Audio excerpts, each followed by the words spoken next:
I'm here on behalf of Blair Richardson, Blair, okay. along with Stacey Evans. Stacey Evans, okay. Well, Stacey Evans is an attorney, not a party. Sorry. Okay. Right. Okay, and I have the understanding you all agreeing and sharing it takedown? Yes. Correct. We are sharing. This is Chris Brown on behalf of Throttlebox Entertainment. Plaintiff, okay.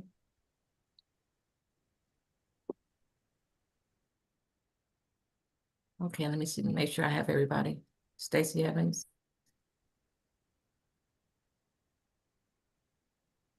Okay, and then we have the Blair.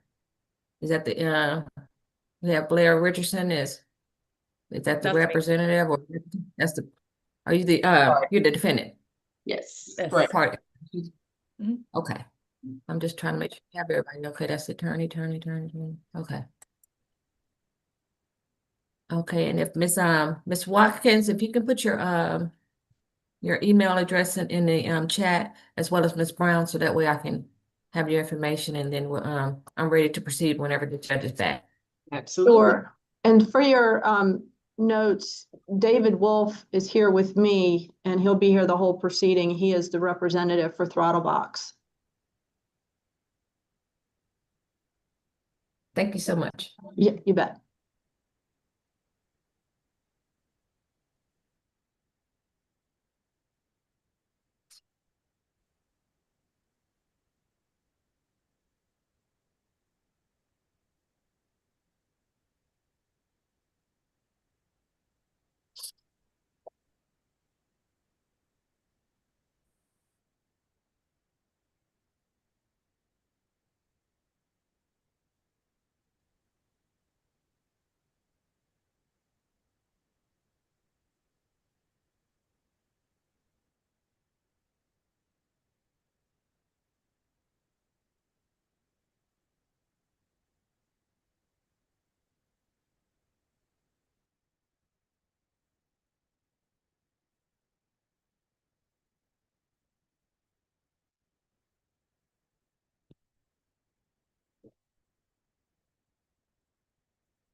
Okay.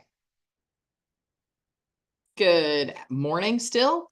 Okay, so I have everybody here. Madam Court Reporter, I'm going to call the case just so you know we're ready to start. This is going to be a hearing on multiple outstanding matters. In the case of Throttlebox Entertainment versus Blair Richardson, there have been some third parties also added at this point. That's part of our discussion today. That case number is 25 CV 007060. If I could get announcements on behalf of, starting with counsel for Throttlebox. Good morning, Your Honor.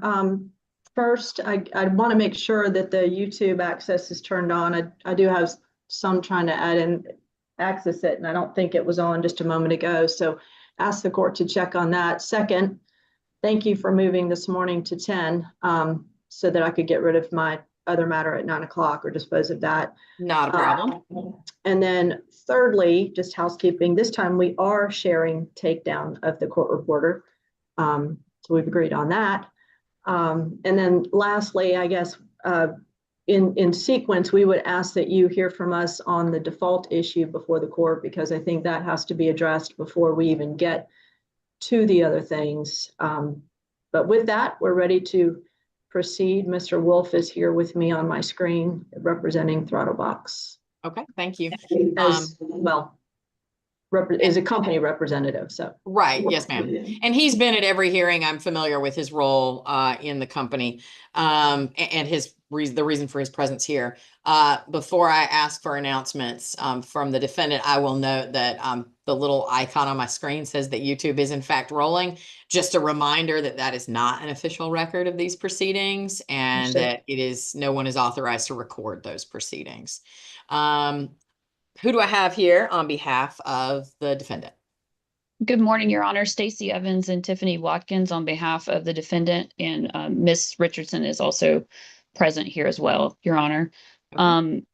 I do have one housekeeping matter that I was hoping the court could address about transcripts just at the appropriate time. Okay. Well, now would be the appropriate time. We're just talking about preliminary matters. Yeah. Thank you, Your Honor.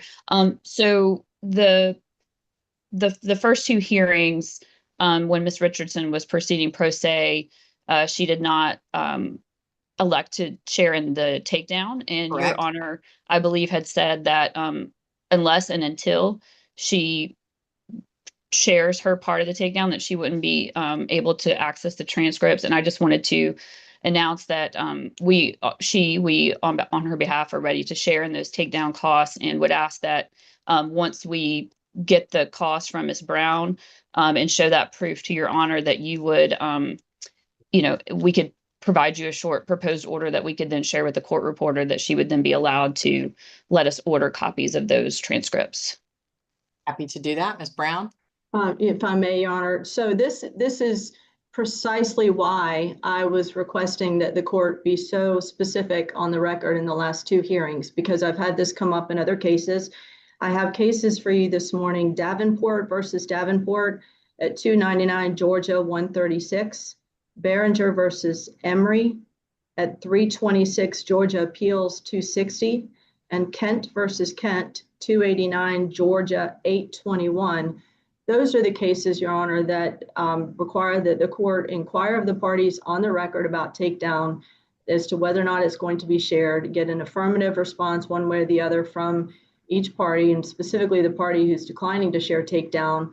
And then that party that declines is not entitled to copies of those transcripts. There is no going back. So the court might have suggested that going forward, if she's sharing in transcripts, she might have access to future transcripts, but I don't mean that to be retroactive at all under the case law. In fact, I think it's very clear that it's prohibited because we were the ones that bore the sole cost of those first two hearings. So they should not, and we would object to any copies of the prior hearing transcripts. I will go and take a look at that case law, but I Ms. Brown in candor would be very surprised if the case law was that a party litigant who was willing to, albeit retroactively, share in the takedown would be prohibited from having a record of a transcript. Now, if that's what the case law says, then I will look at that case law and figure out what to do with it. But I will go and take a look at that. For now, we're going to focus on, I will make a note, Ms. Evans, that you've made that request. Ms. Brown, as a courtesy, I would appreciate it if you would provide the cost of the takedown so that they are at least aware of their share of it. Because I would imagine if the court allows it, that would be a payment that would need to be made to you since you made full payment to the court reporter. And then the Ms. Evans could seek a transcript directly from the court reporter once that takedown cost was shared. I'm not saying that that's necessarily how I will rule. I'm not familiar with that case law. And I will go look at that later and provide you guys with a ruling on that issue. Judge, for could I now- make, sorry, could I just respond really briefly to Ms. Brown? Sure. I'm familiar with those cases. I had a feeling that this was Ms. Brown's intent during those first two hearings was to attempt to trap my client out of those transcripts. The case law, as you'll see when you look at it, is clear that the ruling from the court has to be very specific that the person who's not sharing in the takedown is barred. That is not the ruling that you made. The ruling that you made was that unless and until she shares, she can't have access. And only if you had made a ruling that she was barred would she be barred. And it is the burden of the person seeking to bar someone from a transcript to prove that your ruling barred them. So she would have to show you that ruling. She wouldn't be able to keep me from being able to prove that that was your ruling because I don't have access to the transcript. She would need to show you that. And your ruling said, unless and until she shares, she doesn't have access, which means that when she does share, she should. That was your ruling. And only if your ruling had been otherwise would it be a problem. I would also say that I believe under the case law, there's discussion that if not outright, certainly implies that it would be an abuse of discretion to bar, especially a person who was proceeding pro se, who didn't know the cost that she was declining to share. That was probably relatively minimal, that lawyers understand, but pro se parties don't. And there was no informing, while she was informed that it might block her from the transcript temporarily, she was not told that it would bar her permanently. And she also was not aware of the consequence potentially of being barred forever in it having affected her appeal rights. There was no information like that put on the record, which I think at a minimum would have been necessary to have a ruling that would bar Ms. Richardson from the transcripts forever if she's willing to share in the takedown. I appreciate your indulgence for me to respond there. Okay. So, and if I could respond to that, Your Honor, and I'm sorry for the back and forth, we'll never get through this if we do it this way, but I do want to point out, because I do have the transcript, that we absolutely But met Ms. that Brown, burden. stop. You have the transcript. Ms. Evans, I don't know, may or may not have the transcript, but you're implying that she's prohibited from having it. And so it feels fundamentally a little unfair for you to be citing the transcript to me in this hearing, particularly given that this issue was not perfected for discussion and argument in front of me today. You have made your argument. You have made your point. I'm not ruling on whether Ms. Richardson is going to be entitled to have copies of the transcripts of prior hearings. What I was about to say before I wrongly probably allowed Ms. Evans to get in a word and then interrupted you, Ms. Brown, was that for today, we are sharing in takedown. And so we can put a pin in that issue and we'll come back to it later if and when it is necessary. But I've written down the cases that you've cited to me, Ms. Brown. We had a very fulsome conversation on the record about those issues. And so I want to go look at the case law and see what the case law says. And to the extent that I need insight or additional information from the parties, I will ask for it. But for now, we're going to put that issue to bed and move forward with today's hearing. Now, Ms. Brown, I think you are right that we should start with the default, although I will say that originally, before I received Ms. Evans's filing this morning, responding to it, I was going to say, well, we're going to have to go forward as if that default wasn't pending, since her response to that default motion is not due yet, but she undertook to file a response.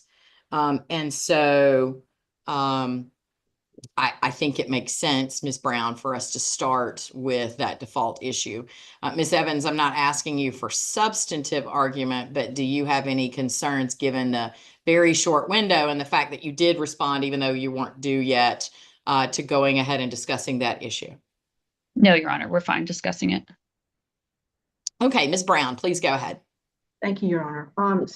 And I'm going to go back a little bit to the other hearings. I understand we're not talking about the transcript, but perhaps the court will recall that when Ms. Richardson appeared at 2 hearings now pro se and attempted to communicate with the court by email, you did let her know that she needed to get counsel, number 1. Number 2, that what she was sending the court were not filed pleadings. And that number 3, she needed to make certain that she abide by the timelines that were, it was incumbent upon her to follow in order to not be in default, particularly given that there was a motion for service by publication that was entered on June 23rd that would require Ms. Richardson to have filed her answer 60 days thereafter by August 22nd. I think we agree on that timeline, but the court did advise her that she needed to be certain to file that answer within that time. What happened was counsel was retained finally on, I think, July 22nd is when the first of her 2 lawyers entered her appearance. And then it was 1 month later that the attempt at the answer was filed. That included, at their choice, rather than waiting the 10 days post-filing of an answer, a third-party complaint attempting to bring in third parties, which in itself was also deficient under the code. But what actually happened was, and I'm sure Ms. Evans will speak to this, is that the filing was rejected. The actual filing occurred on August 25th, on Monday, following the Friday of the first evident attempted submission. I was not served with a copy of the answer or other pleadings until Monday. When we checked on things, costs were hang on, let me clarify. You said Monday. You mean Monday, the 25th of August, right? Yes. Okay. Not Monday. When you said that, I don't mean, you didn't mean this past Monday, because that would be odd. I'm sorry. While I'm interrupting you, let me tell you that I did receive your filing. I also received Ms. Evans's filing that were provided as courtesy copies to me. I think the last thing that's actually accepted into Odyssey right now is the default filing by Throttlebox.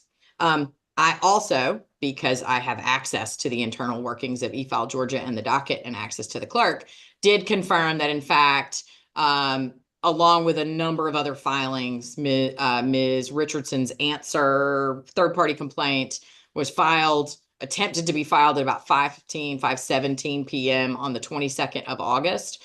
And that still not sure I understand how this is possible, but part of that filing was accepted because there were summonses included in that filing. And those 2 summonses, again, I don't understand how it's possible to accept part of a one filing and not and reject part of it. But the summonses that were included to name those 2 new third-party defendants were accepted.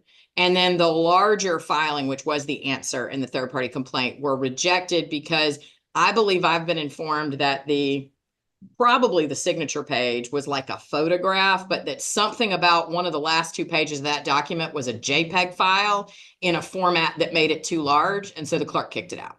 The only reason I'm interrupting you to share that is so that we all have the same information. Y'all may have that exact same information, but since I do have internal, visibility into eFile Georgia and Odyssey, I wanted to make sure that y'all were aware of that.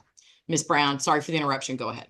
That's right, Yarn. Thank you for that clarification. So they have filed now, as of this morning, I guess, a response to the default. And I appreciate they're getting that in. I haven't had a chance to really review it before this morning, but I will say that it was incumbent upon them to do 2 things when it was accepted on the 25th. One was to pay costs immediately to be within that 15-day automatic right to open default. This they did not do. I checked the docket even as of just prior to jumping on this hearing at about 9:30 today, checked it yesterday as well. And even in spite of filing their now motion to open default, they still haven't paid the cost, which is a prerequisite under the code, and that's 9/1155A or B. And then the second thing they would have had to do, and this is under the code and more specifically the standing orders of the court for e-file and the court standing order, is to ask relief from the court to backdate the filing so that it was timely. They did neither. They would have had to have done both of those things within the 15 days to open default as an automatic right. And even as they stand here today to file a response and object to the default, they still have not paid the costs, which is also a prerequisite to seeking the court's relief to backdate the filing based on a technical error otherwise.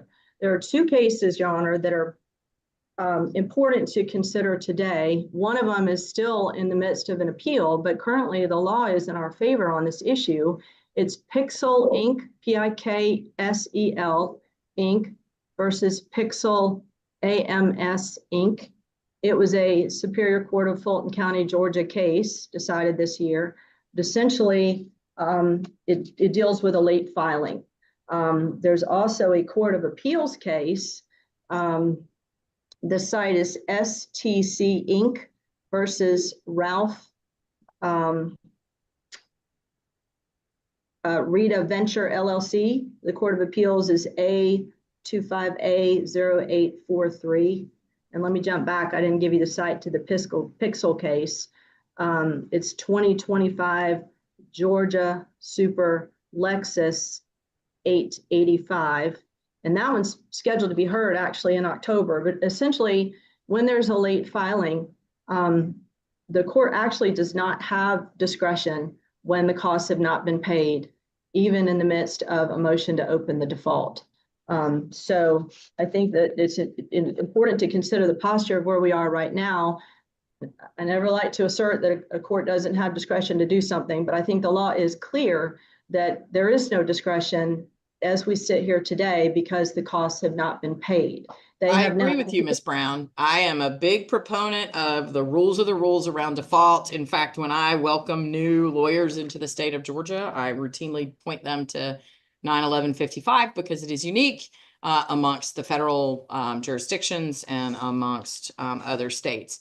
But I don't understand Ms. Richardson's argument to be that they're opening default. I understand their argument to be that they're not in default because they timely filed on August the 22nd.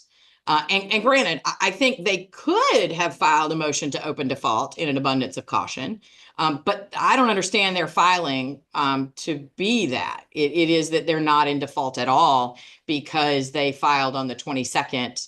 And then upon learning that it was not accepted, immediately filed on the next business day.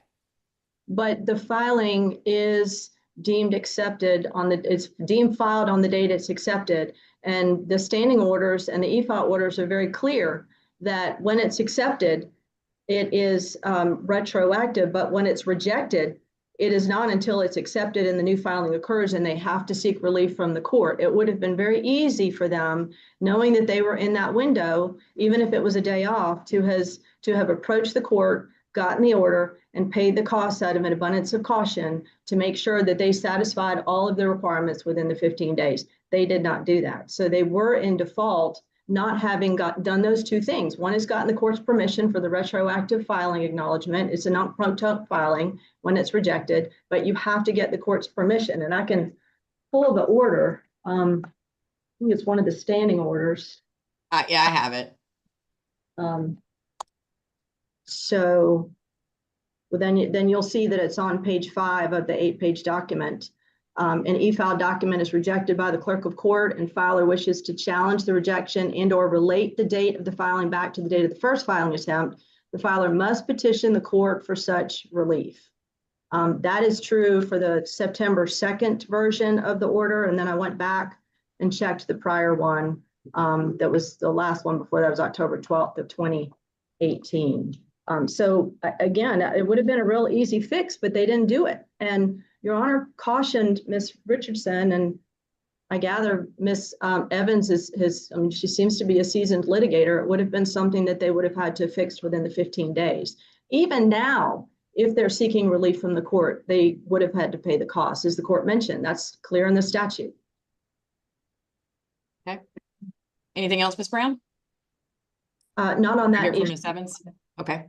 Ms. Evans or Ms. Watkins? I'm not sure, but I'm going to hear from you. From me, Your Honor. Okay. And thank you Your Honor's exactly right. We're not in default, so we're not moving to open default. So the paying of costs is not something that even enters here.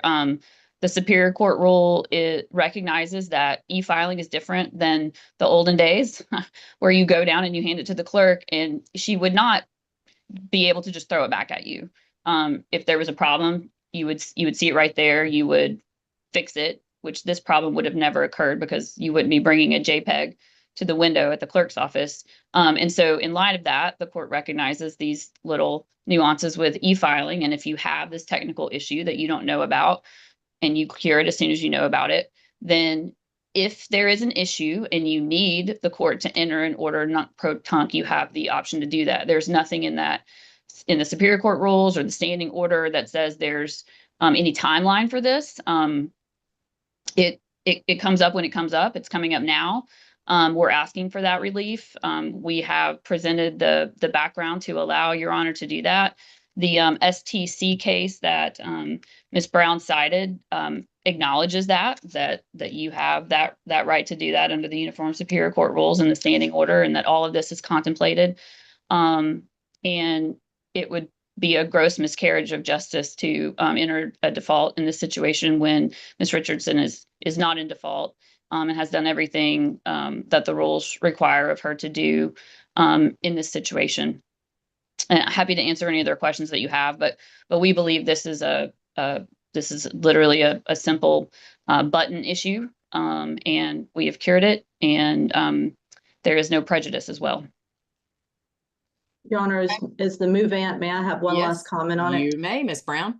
So they had not 30 days, but 60 days in this instance to get their answer together. Then they had another 10 days beyond that, had they chosen to do it that way, to file their third-party complaint. Because they elected to do everything together, or for some other reason I can't explain, they did this after 5 o'clock on the very last day and elected to add in a third-party complaint. I mentioned before that in and of itself is deficient. It would have been incumbent upon them in doing a third-party complaint to include with it, and the statute's clear on this as well, a copy of the original complaint and all the pleadings that were filed in the case to be served upon the parties. They did not do that. So it would be an injustice to our client if the defendant was allowed to delay the proceedings as she has for so long, and then when she finally receives counsel, to not even follow the code in getting her answer in on time, paying the costs, which I still think is a prerequisite to having this conversation today, and not filing her third-party complaint correctly. So service is not attached, jurisdiction is not attached on those third parties for two reasons. One is because of the default, which we've already argued, and number two, there hasn't been proper service because all the pleadings weren't attached to the complaint. So we're in a posture now where we don't even think that there are third parties to this lawsuit. I think the court has to rule on that in deciding this default issue as well. But even after we get past the default, they need to be properly served because to date they have not been. Okay. Thank you, Ms. Brown.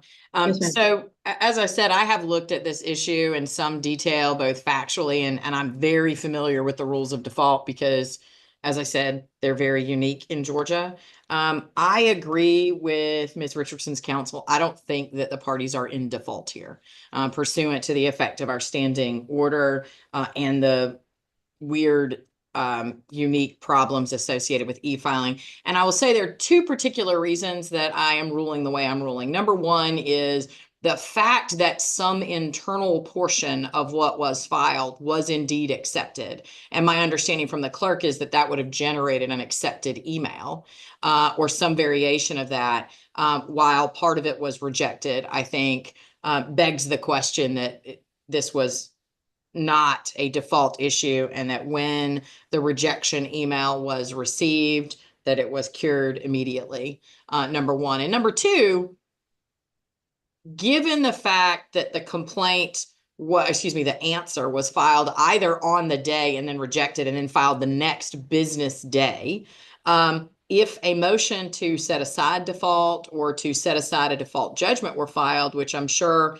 I'm confident Ms. Evans knows how to file one with all the procedural requirements, there's generally no universe in which I would find that there was any prejudice that arose to the to the plaintiff by the answer being filed on the business day after the due date, particularly where there was an effort to file it on the due date, along with a flurry of other filings on that day, which again, I think grants credence to the fact that there was an effort here to file on the 22nd. And so I'm going to deny the motion for default because again, my ruling is that I don't believe that the defendant, Ms. Richardson, is in default.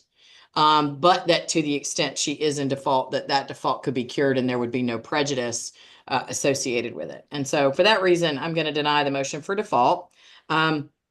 Because there is no default here, the third-party complaint, I think, stands. Now, whether there are issues associated with service on those third-party defendants, I have no idea. We'll address that issue in time.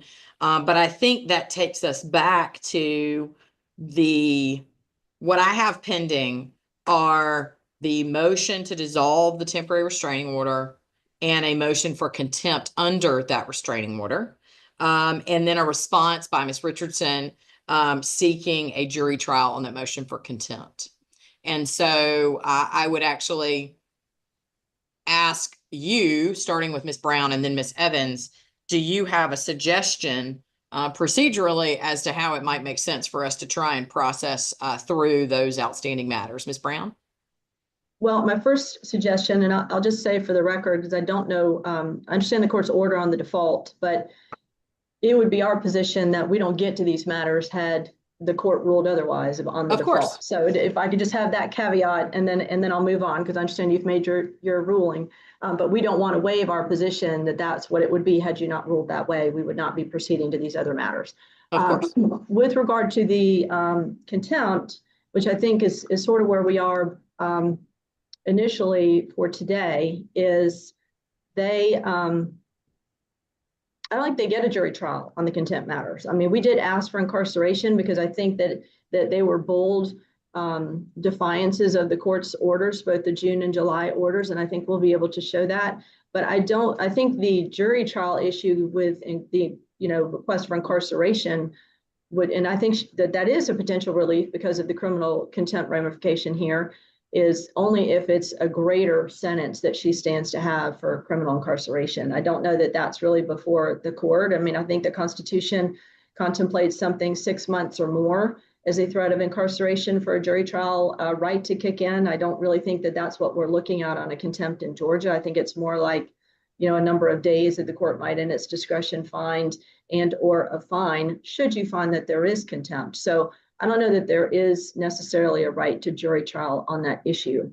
Okay, but respectfully, that wasn't actually my question. My question was, which one of these matters do you think we should take up first? Either the motion to dissolve the TRO or your motion for contempt?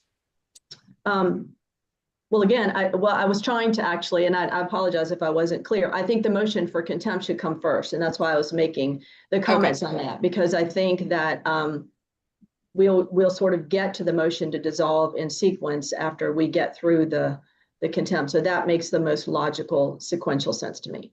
Okay. Ms. Evans, what do you think? I want to go in the order that you want to go in, Your Honor. I don't have a strong preference other than I will say that if the order is dissolved, if you find that there is merit in our arguments there, then arguably the contempt would be inappropriate because the order itself was originally inappropriate. But we're happy to proceed either way. And if we do proceed first with the motion for contempt, I'd just like to be heard on the jury trial issue. Okay. I think that in order for the court to determine that, well, let me say this. The motion for contempt was filed first, right? So that's one way in terms of order that we could go. But I do think that given that the motion to dissolve the TRO is in fact a substantive attack on the merits of the TRO as it existed. Now, don't get me wrong, even if I decide to dissolve the TRO going forward, that doesn't mean that Ms. Richardson couldn't have been found to be in contempt of it previously, because that order did exist and everybody was required to comply with it. But I do think that it makes sense for us to look at the substance of the order in terms of its going forward and whether it should be dissolved. Number one. Number two is that the ruling on that issue might obviate the need for us to deal with the contempt issue, at least as to the jury trial aspects of it, particularly given, Ms. Brown, your argument that probably there might or might not be a jury trial right here, depending on the nature of the relief that's sought and or that might be granted in terms of a contempt finding. So I think what I'm going to do is ask Ms. Evans to argue the motion to dissolve the TRO. Now let me, and then I'll hear from Ms. Brown in response. Let me tell y'all that I have read your filings. So I am familiar generally with Ms. Richardson's position in the motion that I'm going to say what I think I understand. And then if I'm wrong, you can feel free to correct me or educate me further about anything I need to be educated about. But generally what I understand Ms. Richardson's position to be is that the original necessary elements for a preliminary injunction, like the one the court entered, were not met, specifically related to irreparable harm of this marketing piece. And that to the extent that the plaintiffs were able to satisfy the prerequisites generally of irreparable harm and all that good stuff for the inability for the order that the court entered prohibiting Ms. Richardson from alienating that piece of property, that Ms. Richardson's position is that should Ms. Richardson, in the absence of a court order, have alienated that property, that would give rise to a cause of action for money damages, and that where a legal right of recovery exists, the court should not provide injunctive relief. So that's what I think I understand to be your basic position. And I'm saying that simply to save us some trouble of, obviously I have a great deal of, I think you guys have been in front of me. This is either the third or fourth time now. So go ahead, Ms. Evans.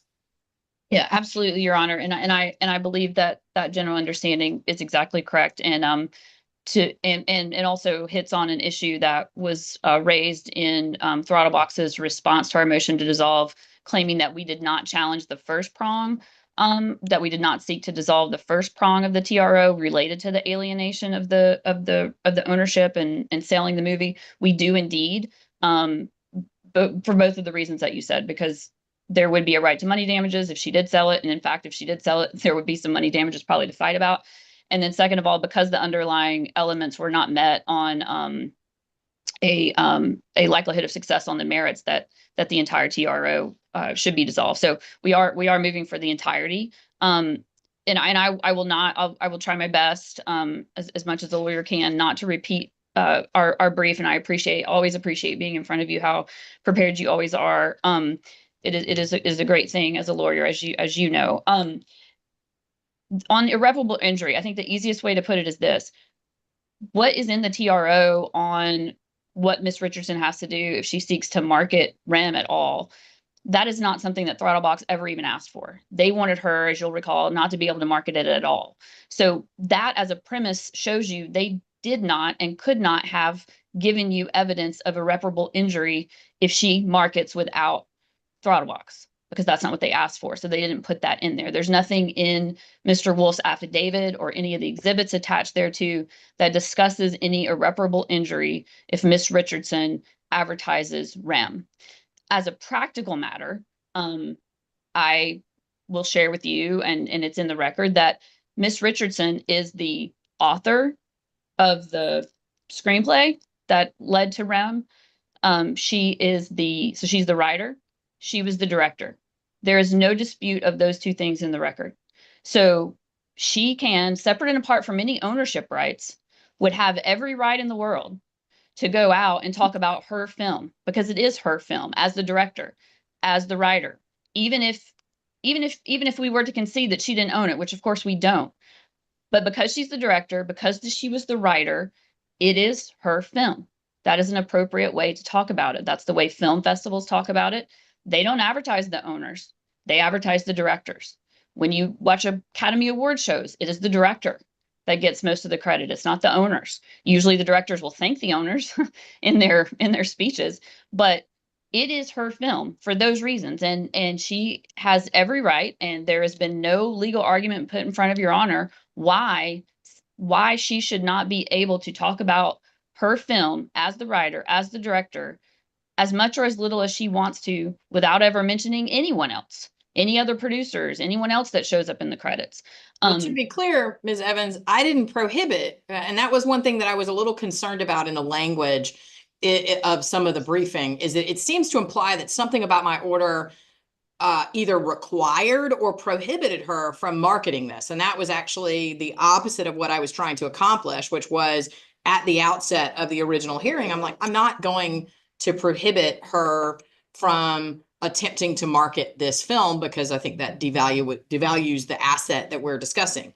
And even in looking at the order, the most recent order that I entered, continuing the restraining order on July the 31st, other than requiring her to acknowledge the ownership or role that Throttlebox alleges they played in the ownership or creation of this thing, I didn't order that Ms. Richard do it in any particular manner or limit her ability to talk about it or go to film festivals or anything like that. I just said, you know, if you're going to post or talk about it as a Blair Bathory production, then Throttlebox needs to be acknowledged in some way. I agree. You definitely did not prohibit her from marketing. But it was that if she did, then she needs to credit Throttlebox. And my point is simply that, separate and apart from whether she talked about it, she's an owner, she's a writer, she's a director. Mr.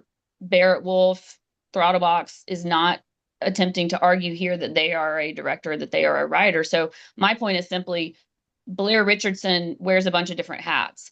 And so the order is problematic in that she should be able to, and they don't argue that she shouldn't be able to talk about the film because she's a director or because she's a writer. And it's just assuming that when she talks about it, she's talking about it as an owner. And so therefore, if she's talking about it as an owner, she has to recognize Throttlebox, you know, putting aside the merits issue, which we'll get to. That is fundamentally problematic. And because there's no harm, there's been no discussion of harm at all from any discussion of the film without mention of Throttlebox. But particularly, I think in order to find the kind of harm that would lead us to this elevated level that we need to get to for injunctive relief, there's no harm, but certainly you couldn't decipher between harm because, hey, I'm Blair Richardson, I'm the director, go see Rem. Shouldn't have to mention anyone else. Hey, I'm Blair Richardson, I'm the owner, and also Throttlebox is an owner. There's no decipherable harm to Throttlebox from Blair Richardson talking about the film as a director and not mentioning Throttlebox versus talking about it as an owner and mentioning Throttlebox. And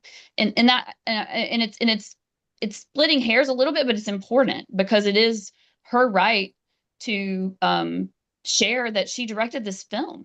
And that she's got it at film festivals, but because she's also an owner, she's under this order that she has to also mention Throttlebox, which wouldn't be the case if she was just talking about it as a director. And because of the way that Throttlebox has attempted to use the order, we believe, as we've briefed, as a sword and sort of be ready to pounce on her anytime they think that she has cross the line and reach out to these film festivals, which is very perilous for a film, and sort of reminds me of the because it could end it at all if these movie makers and others that might want to invest, or the film festivals, perceive this as a fight they don't want to be a part of. They just throw their hands up and say there's plenty of other films in the world, and what we believe, Forgive me for interrupting, it's sort of the but point, and reminds to that end, I wanted to ask you specifically, you had pointed to some, I think, communication that Mr. Wolf had sent on behalf of Throttlebox to some, I don't know, maybe film festival or something like that. In reading that letter, right, would you agree with me that they could have sent that letter without, I mean, that letter simply says, we claim an interest in this case, this movie is involved in litigation. And so I just want you to be aware of that and take that into consideration, that the existence of the injunction doesn't create the ability of Mr. Wolf to send that letter. He can send that letter anywhere he wants to and say, the case is in litigation. Publish this movie at your own peril. I agree that we can't stop him from trying to create problems, and that's where our counterclaims for defamation come in. But I'm trying to pull up the letter right now. I don't want to say this without reminding myself specifically, but I believe that the order was mentioned. You know, the mentioning that she's under this court order to do something is sort of the next step. Sort of the order creates the problem. But trying to read and talk at the same time is not always my strong suit. But that was our concern, that they are claiming that she's violating some order, and then that the film festival should have known of this order, and that somehow they're violating the order, and they get scared and they just throw up their hands. That is the concern there. But just going back, separate and apart from what I was talking about, directors and authors and all those things, there just is no injury. And the first thing I thought of when I was retained by Ms. Richardson and hearing that the first request was for an injunction against all marketing, sort of reminded me of that biblical story where the women are fighting over the baby, and they're both claiming to be the mom, and the person says, well, we'll just cut the baby in half. And the real mom is like, no, let her have the baby, because above all else, a mother would not want her baby to die. Above all else, Blair Richardson doesn't want this film to die.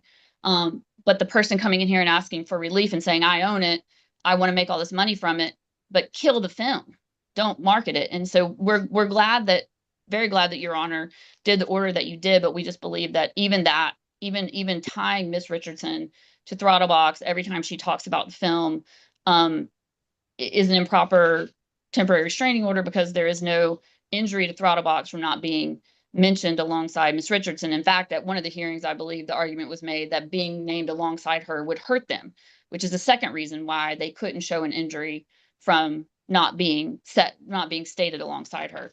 On the issue of likelihood of success on the merits, I've reviewed multiple times Mr. Wolf's affidavit and the exhibits. A lot of the exhibits are incomplete, which is one problem. But despite that, everything in there, there's nothing in there that shows evidence of ownership. There's a document at Exhibit 7 of the Wolf affidavit that is represented as the budget for Selena and Rem. That's from paragraph 12 and 13. But the email that is attaching the budgets, the file name is Selena. That budget is just Selena. And I can put Miss Richardson under oath if I need to, or I can show you other documents. But there are other documents that we've attached to our motion to dissolve that shows the actual budget of Rem. They always had separate budgets. There is nothing in the Wolf affidavit and nothing in those email attachments, nothing in those emails to actually imply that that budget has anything to do with Rem. The file name is Selena. And in fact, one of the cover emails mentions, here's the budget for Selena. That was Barrett Wolf's film. That was not Rem. And so anything that the point of this is that they say there's this line item in the budget that says story and use. And that was Miss Richardson giving away everything about the film for Rem to them. It's not a Rem budget. First of all, it has nothing to do with Rem. It has everything to do with Selena. So if it was giving away anything, it was giving away something to Selena. There's a separate budget for Rem. We've also attached to our motion to dissolve actual documents, actual agreements that bear on the ownership of the film. And that is the vendor services agreement that exists between Rem Short and Selena Movie for the services that Selena was to provide, and that they were to get a $10,000 fee for doing. That document specifically says that that there's no transfer of rights in the story. We've also attached the copyright assignment, which is Blair assigning a copyright in the film to Rem Short LLC, but also stating specifically that she, Blair Richardson, retains underlying ideas, stories, concept, characters, themes, settings, or plot elements embodied therein. I'm learning a lot about film, as you are too, I'm sure, Your Honor. And intellectual property is tricky. There is no movie until the movie's made. So you can't give away intellectual property in a movie in a budget to make a movie. Story and use refers to, and I could cite you some California cases if you want to go down the rabbit hole. But since the budget is Selena's budget and doesn't have anything to do with REM, I don't think you have to get there. But story and use is, hey, we're giving you the access to the story behind the film. So the life rights, the novel, the screenplay that you can use to make the film. And then the film is a separate piece of intellectual property. And that is what the copyright assignment deals with. So when you weigh the evidence that the court has from the filings that are in the record, you have an affidavit from David Wolf attaching a document that he says is the budget of Selena and REM, but isn't. It's just Selena. There's no signatures from Miss Richardson on it. There's nothing. It's just his word, and it doesn't even match the email referencing the Selena budget, not referencing the REM budget, the file name talking about Selena, not REM, compared to what we have attached to our motion to dissolve, which is a signed copyright assignment for the film from Blair Richardson to REM Shore LLC and a vendor services agreement saying exactly what not even Throttlebox gets, but what Selena Movie LLC gets. The right parties aren't even here, Your Honor, for the relief that they're asking for.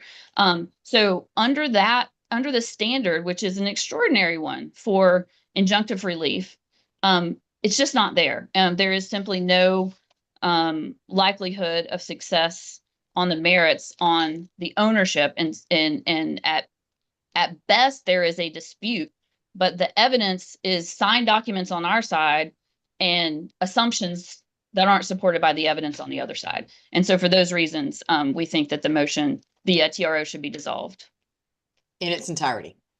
in its entirety. And sorry, and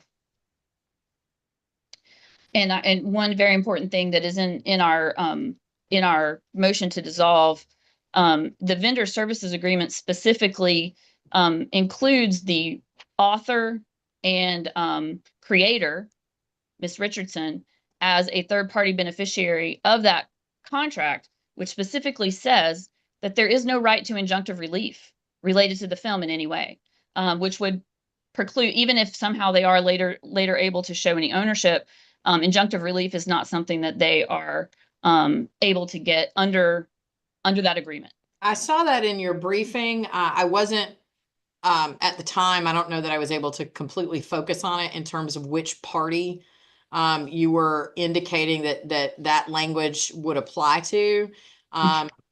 Is it that you're saying that it's Selena LLC, I guess, special purpose entity that was created for the purpose of that movie, and that I think I understand your argument now to be adding to that ultimately Selena is the appropriate party here, not Throttlebox, and that Selena would be limited to any injunctive relief?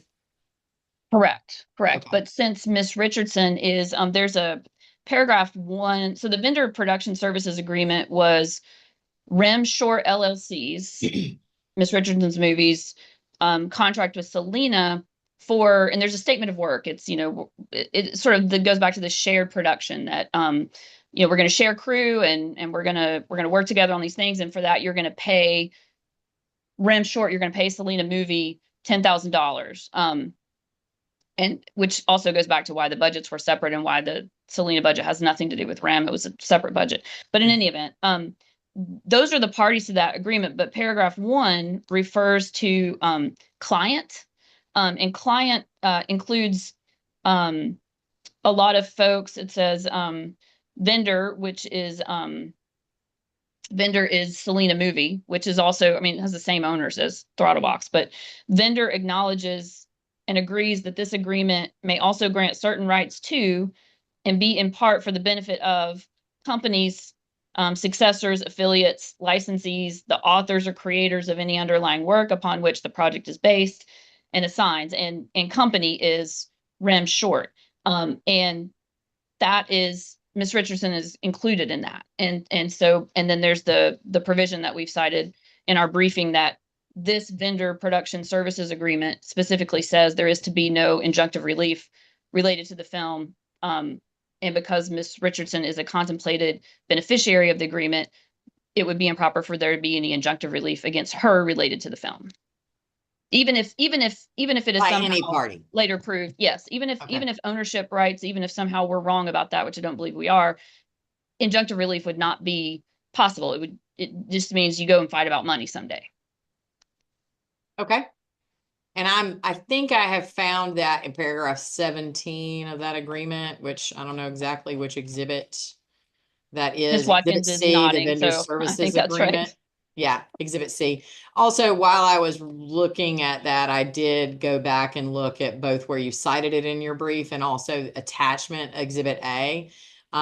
Just to sort of put that issue to bed, the correspondence we were talking about was the Fantasia Festival. And I don't see anywhere that all I see Wolf's letter representing is that it is the subject of ongoing litigation. I don't necessarily see where he invokes my order. So I don't know that me, vacating the order going forward would change that, ability or effort. It might create other causes of action, which you've asserted that it does, but I don't know that it changes that. Anyway, thank you. Understood. Thank you. Anything else? No, Your Honor. Thank you. Okay, Ms. Brown. Thank you, Your Honor. So I did also pull the letter and was ready to address that. And I will say, while we're on the letter topic, we were very careful in crafting that letter not to overstate things, simply referencing that there was a dispute between the parties. So I had some vivid recollection of that. I know that you got our response only, I think, Tuesday. Did you also have a chance to read our response to their motion to terminate? And Your Honor, I will say I really appreciate that you read these pleadings ahead of time, because it is very helpful. And the fact that you would go through all the exhibits and look at the detail is appreciated as well. First off, this is an untimely appeal is all that it is. I mean, and I mentioned that in the brief, so I won't overstate that. But essentially, they're trying to go back through matters that were already addressed, not once, but twice. The court was careful to, number one, craft two orders that were appropriately balanced for the parties, given that the ownership, it's the story and rights, not story and uses that are in dispute. But you were careful not to go outside the bounds of what you thought would balance the parties while the merits of the case were being litigated. You also acknowledged, you're not going to be the fact finder here. So you were trying to keep, I think, the playing field, I'll just keep using the word balance while we go through the case. It's taken a minute to get to the merits of the case because of the delay in the service and the fact that we had to wait 60 days plus to get the answer. And now here we are. But I mean, they are trying to use that now to their benefit to say that the prior relief that the court has granted should be removed as we go forward. Ironically, we're getting ready to go into, actually, we're already in the most critical, the next 90 days in the film industry for these short films and these horror films is very critical.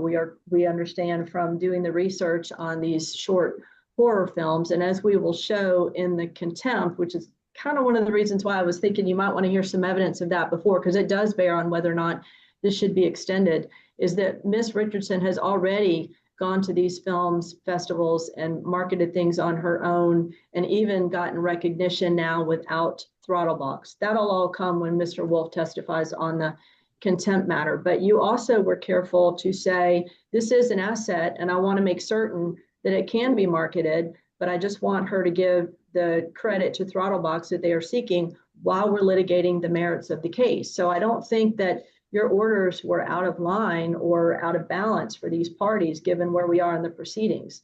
They are seeking now to go back when it was incumbent upon them to seek a certificate of immediate review upon your orders within the appropriate time and ask that the matter be heard by the appellate court, which would have been a discretionary appeal, but they did not do that. And what they're trying to do now is go back and relitigate these matters that have already been decided. You've already had an evidentiary hearing on the interlocutory injunction, and you've already made findings that those things were appropriate. Now, to the extent that they are asking you to go back and unring that bell, nothing has changed since your orders, other than two things. One is Ms. Richardson has violated the orders by marketing this thing without giving credit to Throttlebox. And secondly, and perhaps most critically here with the extension, is that Throttlebox has just learned through the pleadings of Richardson between August 22nd and August 25th, and even most immediately this morning, that there were these third-party contracts entered.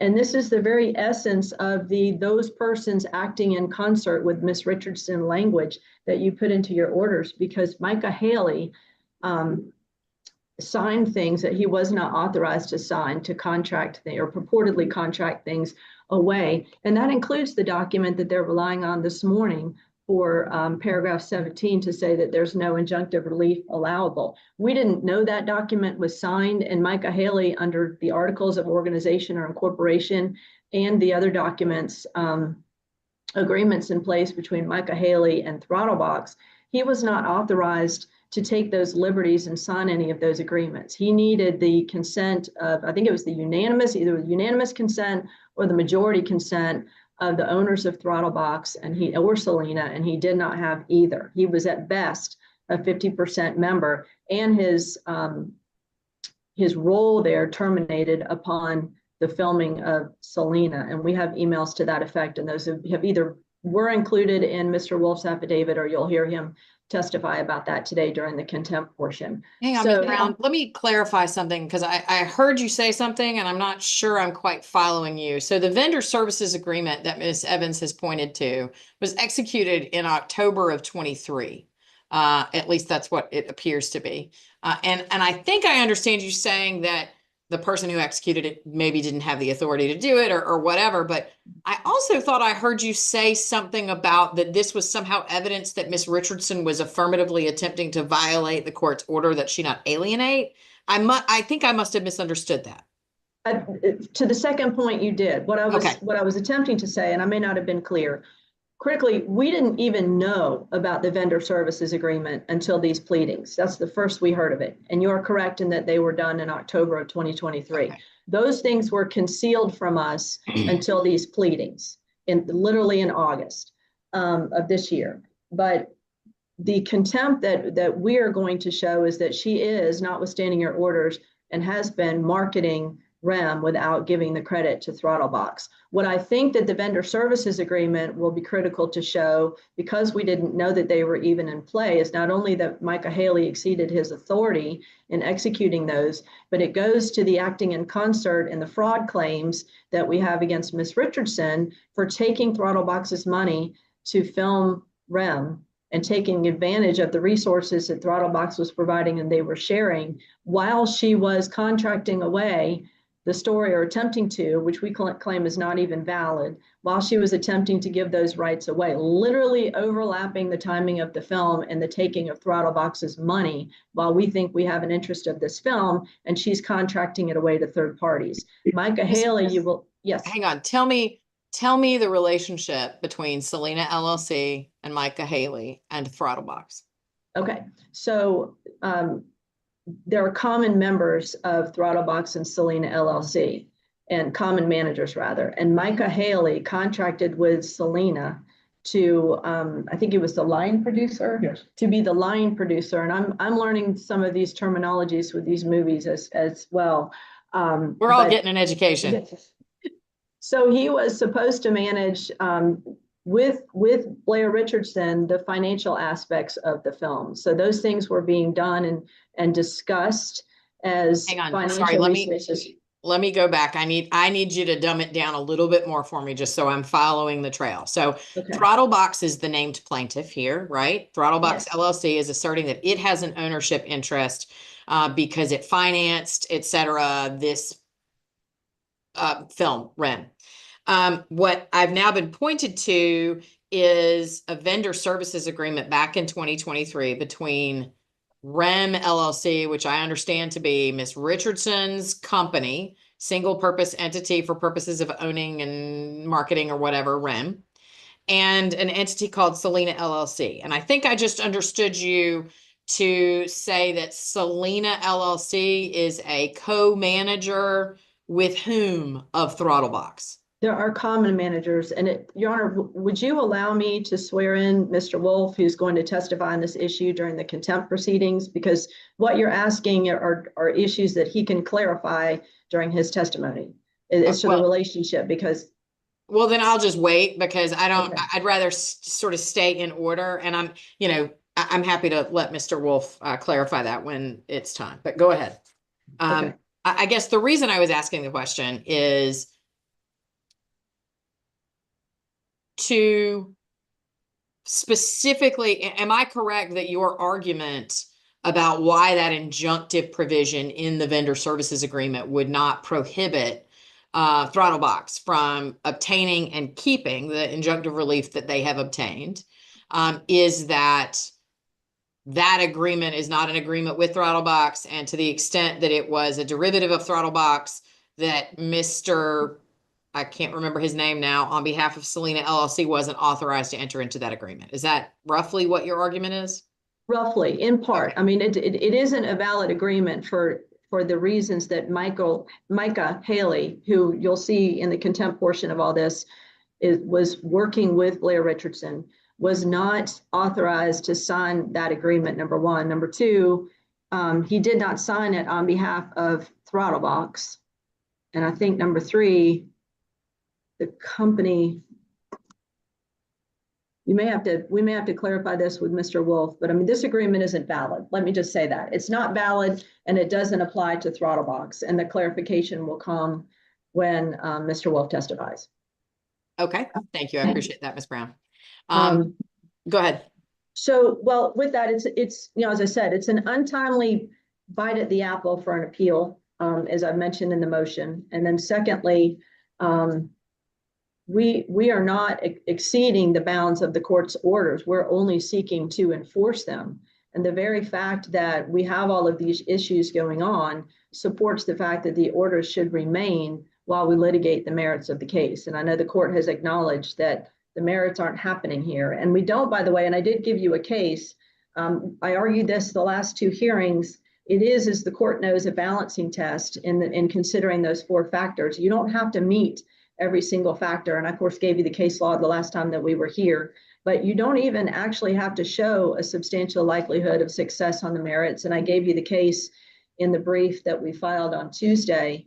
But notwithstanding all of that, we believe we can show a substantial likelihood of success on the merits because of the documents that are coming to light, I think, is further evidence of the fraud that was in play here when Throttlebox entered into the agreement with Ms. Richardson to do the filming of Selena and Rome together and advance all those monies. All of this supports the upholding of the interlocutory injunction, not the abating it. Okay. Ms. Evans, do you want to briefly have an opportunity to respond, because it is your motion? I would. Let me say this. Forgive me. Yeah. I said I was going to give you a chance to respond, and I am. Let me just add this.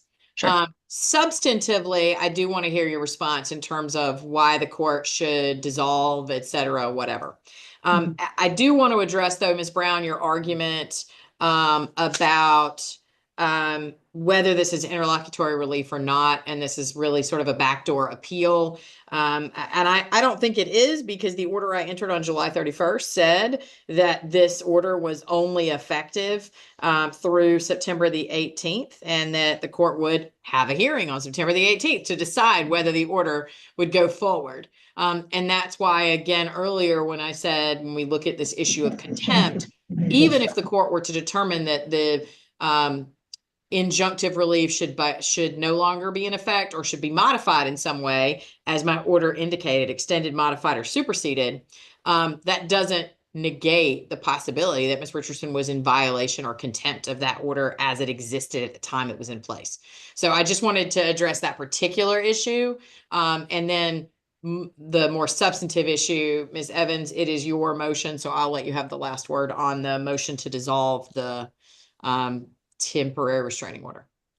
Thank you, Your Honor. And the contempt was mentioned a couple times in Ms. Brown's argument. So I'm not addressing it because we're not on that. That's correct. She hasn't violated the order, and we'll talk about that. I just want to make sure my silence isn't deemed something else. And you're exactly right, Your Honor, on the posture. On that on that note, however, I would ask that obviously we're asking that the TRO be dissolved, which obviously would dissolve today by its own words.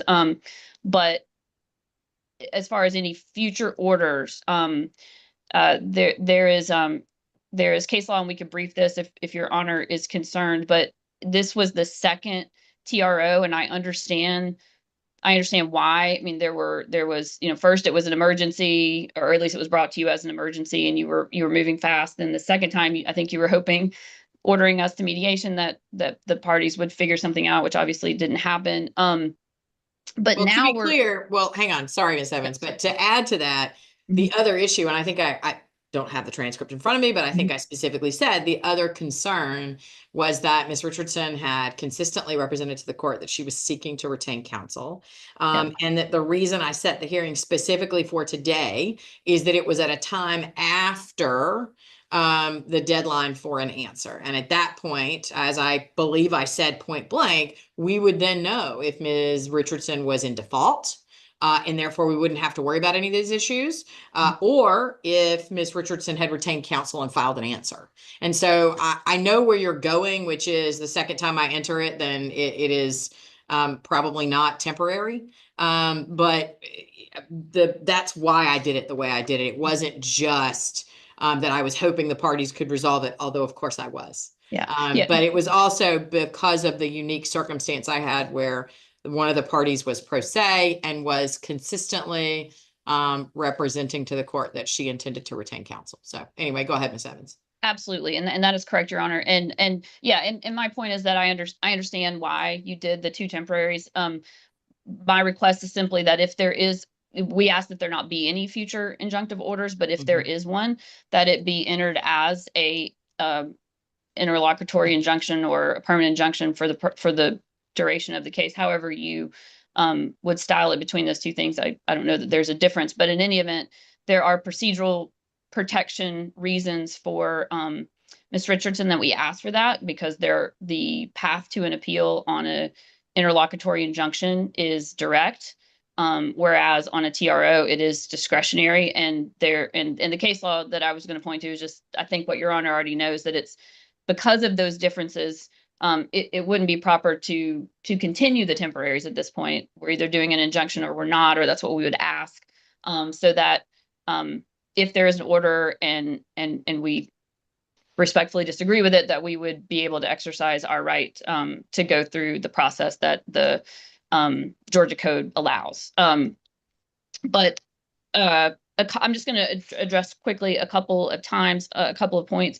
Ms. Brown says this is a critical time in film world because of the film festival season, and that's exactly right. And one of the things that is required in deciding whether there should be injunctive relief is not only potential irreparable harm to the party seeking the injunction, but balancing that against the party that's being enjoined.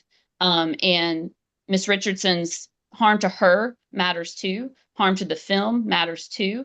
And tying her hands in how she can and can't talk about the film, in reality, and I can swear her in to talk about this, there's fear every time she posts or talks about the film, that someone's going to jump out and yell at her and reach out to the film festivals. And so it has caused her not to probably do as much as she would otherwise do. She has an avid following, over 100,000 followers, whereas I think Throttlebox has 16. It is a big deal to her, whereas it is probably not at all a big deal to Throttlebox, whether they are tagged or not. No one's even looking.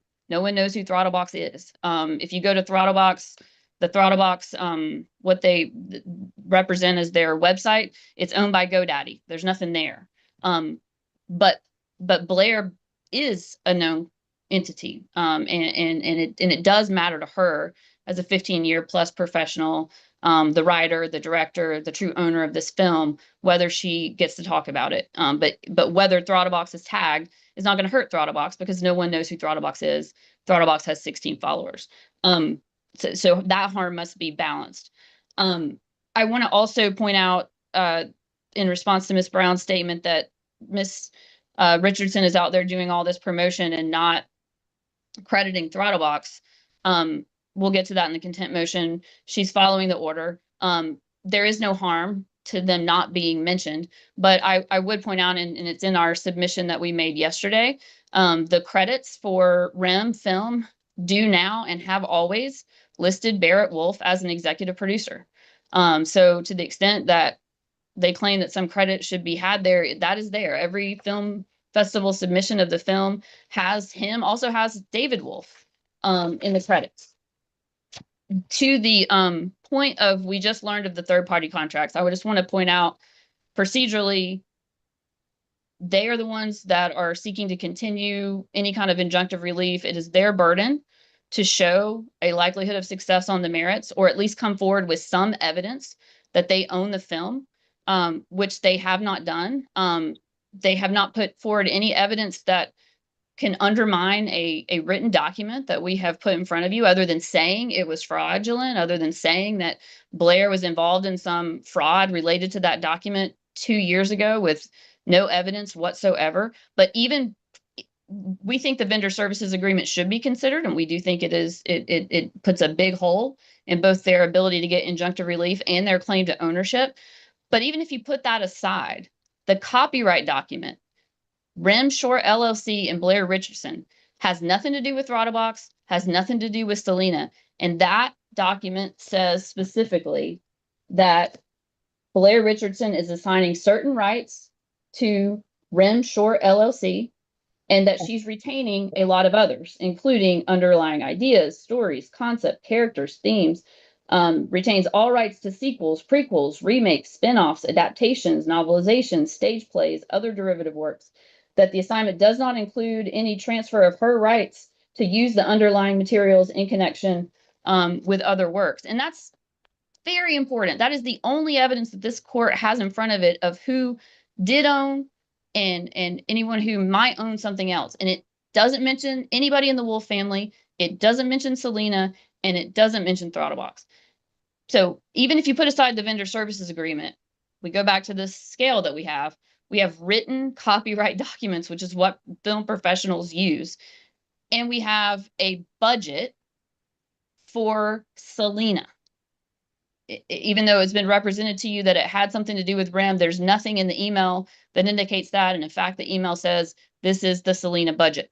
So you just don't have any, it's not even that there's not a likelihood of success on the merits. There's no evidence of ownership on the other side. To the extent there was maybe any claim for anything, it would probably be Selena Movie, who's not even the plaintiff here. And so we just don't get to that level that you need to get to for injunctive relief. And listen, there's a dispute here. This case will last as long as it lasts, and we'll go through it. But, you know, parties go through and have to wait through uncertainty all the time when there's disputes. But again, there's not the level of evidence that we believe will ever allow plaintiff to be successful in claiming ownership, but certainly not to get to the level of any injunctive relief. Thank you, Your Honor. Thank you, Ms. Evans. I think now is the appropriate time to sort of transition to the contempt matter. And as I said, even if I ultimately decide to not continue or not make permanent the injunctive matters that are here, that the simple fact of the matter is that restraining order was in place. And I think it would be helpful to the court to have that context and understanding in terms of the evidence, perhaps particularly that Ms. Brown indicated Mr. Wolf might be able to give me some better context of the relationship among the parties. I do want to ask one question, Ms. Evans, in the copyright. So again, we're all getting educated, but so that copyright is an assignment from Ms. Richardson individually to REM LLC, which I believe I understand she is the sole owner and member of that LLC or whatever. But the point was she was transferring ownership of the copyright. And is part of your argument that Ms. Richardson is not an appropriate defendant because she doesn't own the film? I guess that's what I'm trying to figure out, because obviously as a principal of REM LLC, she would be able to, you know, undertake those actions to alienate the property or to market it or publicize it. she was the assigner individually Right. on the copyright to Rem Short LLC, which is actually the signatory for that company is a gentleman named Brandon Waits. Okay. And he was a sort of his response. Blair will correct me, Miss Richardson. He's the sort of he is actually the money behind Rem. No. Okay, let me just take that back. But yes, Well, Your Honor, Okay, we we're all do going to consider- figure that out. I guess my question Yeah. is Ms. Richardson a principal of REM LLC? No. No. Okay. Yeah. Okay. She retains a lot of rights because she is the creator. And I Mhm. apologize, there's a lot of names, but Your Honor does hit on a very important point that for the claims that are made in this underlying action about ownership of the film, it would be Rem Short LLC. And remember, the film here is it's a short film. It's 6 or 7 minutes. I don't know if y'all have teenagers in the house, but they're into the 6-7 thing. I do. Yes. 6, 7. Six, Yes. 7. Yeah. I can't say it without laughing. But so it's 6-7 minutes. The short film is, and it's a proof of concept and is showing at these film festivals with the hope that someone will want to make a full length feature film. So the ownership of that very specific 6-7 minute film is Rem Short LLC. And Mhm. Blair assigned that because she was the creator. Now that's it. So if there's an action for ownership, Blair didn't have anything else Miss Richardson didn't have anything else to give because she gave it to Rem Short LLC. And if there's somehow some allegation that Rem Short messed up there, they would need to be a party. And then with regard to all the claims of fraud and financial mismanagement, all of those things, and this is going to be a dispute issue, but that wasn't Miss Richardson's role. She's the creative talent. She brought in they brought in Michael Haley for the financial part. And so to the extent there are claims that the budget went over and all of these things, we don't think there's any merit in that because Mr. Wolf was kept apprised along the way. The evidence will show, but she wouldn't be the defendant for that. Okay. So you are right. Overall, you are right that we claim that the wrong parties are here. Okay. Thank you so much, Ms. Evans. Thank you. Ms. Brown, we are now going to sort of transition into the motion for contempt. Before we do, I think we need to come to some sort of agreement, or if I need a rule, I'll rule about this demand for a jury trial. Because obviously, if Ms. Richardson is entitled to a jury to determine whether she's in contempt of my order, then it would be a waste of our time for me to hear evidence regarding the alleged contempt rather than impaneling a jury and moving forward from there. So what are your thoughts on that issue, Ms. Brown? You touched on it a little bit at the beginning of today's argument in terms of why. I think I understood your argument to be that the nature of the relief, the nature of the claimed contempt and the nature of the relief sought as a result of the contempt that you wish to prove doesn't rise to the level of entitling Ms. Richardson to a jury trial. Is that roughly accurate? And if it's not, correct me. If it is, take it from there. Go ahead, Ms. Brown. That is correct, Your Honor. And let me just say with regard to the party issue, and I won't go beyond what you've asked me, but clearly she's made a general appearance in this case. It's particularly if she's demanding a jury trial. So to the extent there's been a reference that she may not be the right party for certain things, there's no special appearance in the answer. She's brought third-party claims. So I don't think we're looking at a jurisdiction or an improper party situation here. But be that as it may, the jury demand I don't think is appropriate in this case because I don't think that the potential relief sought, and I do think it's the potential relief that we're looking at as the threshold. I don't think that meets the standard for a constitutional right for a jury trial under the code. Ms. Evans, what are your thoughts? Any loss of liberty is a big deal, and I do think there's a workaround here. If Throttlebox wants to remove its or set aside or waive or withdraw whatever its request that there be any criminal contempt on the table here, we would be fine with going forward. Certainly any civil penalties are up to Your Honor, and you have the authority to do that without a jury. That would be one way to deal with it. And just quickly to respond to the issue about her not being the right party, that goes to the merits of the case. The case has no merit because they sued the wrong people. It's not that, yeah, she's submitted to the jurisdiction of the court. Okay. So we are not willing to withdraw the request for the criminal contempt. And I think if the court is inclined to grant a jury trial based on their demand, it's all the more reason why the interlocutory injunction should be extended in some form, if not as is, because this is, I don't know how long it's going to be for us to get to a jury on this case, but the irreparable harm that we will show, have shown, and will show will continue while we wait to deal with the merits of this case. Well, in theory, careful what you wish for, because I have a jury impaneled on Monday, the 29th of September. I could bump y'all to the front of it if that's what mattered, if it was necessary. But I don't know that that is necessary because I am struggling to understand. Certainly, the court has the authority to penalize Ms. Richardson for not complying with the order for one of two reasons. One is to encourage her to comply going forward. And the other one is to punish her for failing to comply in the past. And I question whether what the plaintiffs have alleged would rise to the level of justifying criminal contempt in this context. Do you want to address that for me a little bit in terms of why you think, you've indicated you're not willing to withdraw it. So tell me a little bit about your position as to why you believe it is that the court's consideration of it is merited.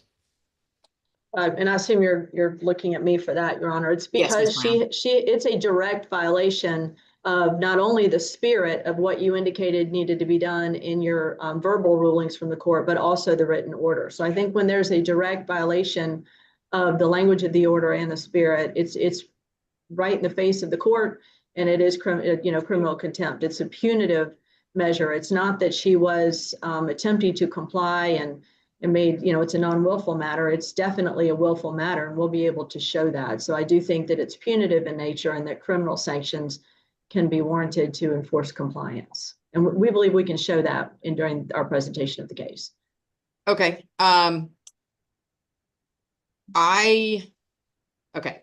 So contempt is weird under Georgia law. There's all sorts of really messy case law about what is direct, what is indirect, what is civil, what is criminal. But as I understand it, really the line is whether I'm punishing someone for past failure to comply with a court order, or if I am attempting to compel their compliance with the order. Separate from that, the other distinction, as I understand it, is the difference between direct and indirect contempt. And my understanding of direct contempt is when you physically do it in my presence, right? Whether it, rather than where I'm being offered evidence of outside of my presence, a failure to comply with an order. And while I think the case law, Ms. Brown, is you're correct that would potentially be looking at criminal contempt, because what I'm really looking at doing is deciding whether or not to penalize Ms. Richardson for failing to comply with the order as it existed in the past. There is, I say this cautiously, but I'm struggling to imagine a universe in which I would say that Ms. Richardson should be jailed for her failure to comply previously. Now, penalized in some manner, possibly, but subject to the evidence. But jailed for failing to comply to the letter or even the spirit of a temporary restraining order involving litigation. And so here's where I'm throwing the question over to you, given that you are not willing to withdraw the request for criminal contempt, is if the court says to you, and maybe the question is to Ms. Evans, but just saying that there is essentially no universe in which I would impose incarceratory, I'm not even sure that's a word, incarceration on Ms. Richardson as a remedy or penalty for violation, assuming I were to find a violation of the order.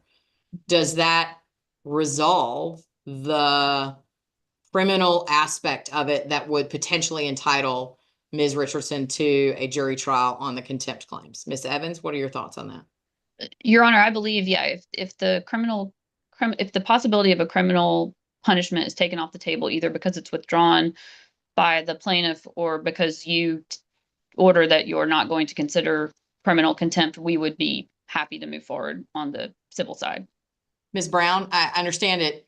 You would disagree with that ruling, but and you might even want to argue that it is procedurally improper for me to rule in that manner. That's all fair, and you can make your record the way you wish to. But in terms of figuring out what we're going to do today, and if that were the outline of what I'm going to do, what would be your response, and what record or preservation would you like to make on that issue?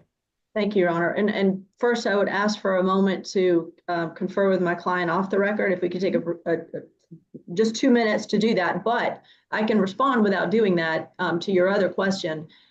With all due respect, Your Honor, I think you're saying that you wouldn't be in any universe inclined to order criminal contempt is commenting on the evidence you have not yet heard. And you've been very careful to say, I don't know what the evidence is going to be yet, and I appreciate that. But I think in terms of making my record, Your Honor, it would be a bit premature to rely on your saying that you would not, under any universe, order criminal contempt when you haven't heard our evidence yet. So that would be my record, respectfully. That's absolutely fair, Ms. Brown. I expected that you would say something. My real concern here, I fully acknowledge that. Really, there are two things I want to make clear, and then I'm going to take a break and let you guys discuss. Two things I want to make clear. Number one is, I'm not actually sure that me simply saying that I would never incarcerate her actually negates the criminal contempt aspect of what's been requested, because I think there are criminal penalties. It has to do with the nature of the contempt, whether it's forward or backward looking, that makes it criminal versus civil, I believe.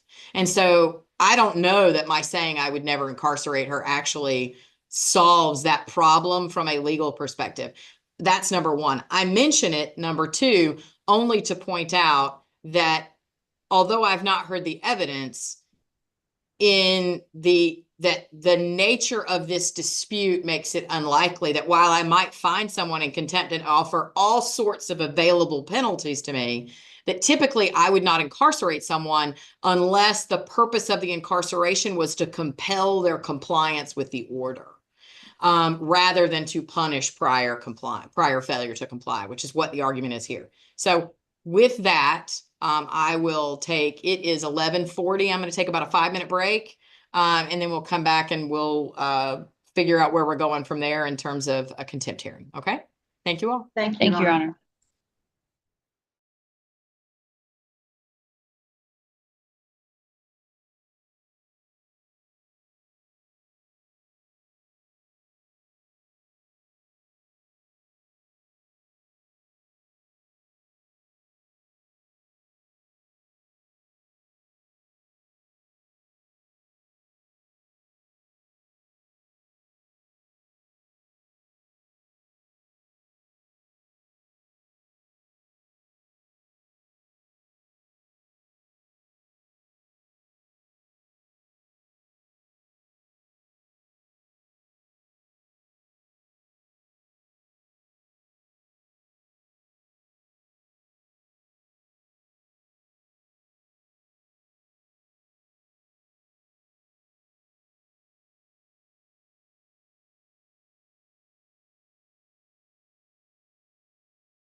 Miss Brown, if you're ready, if you need a few more minutes, that's fine. Just check it in.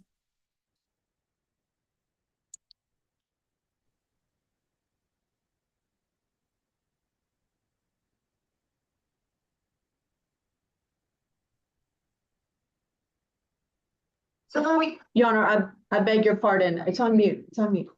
I just need five more minutes. I'm sorry. Yeah. May I have No, 5 that's minutes? totally fine. I understand. Go ahead. I beg your pardon, Your Honor. Thank you. Yeah, it's 11:47. We'll say 11:55. That way I don't have to rush you again if you need a little bit more time.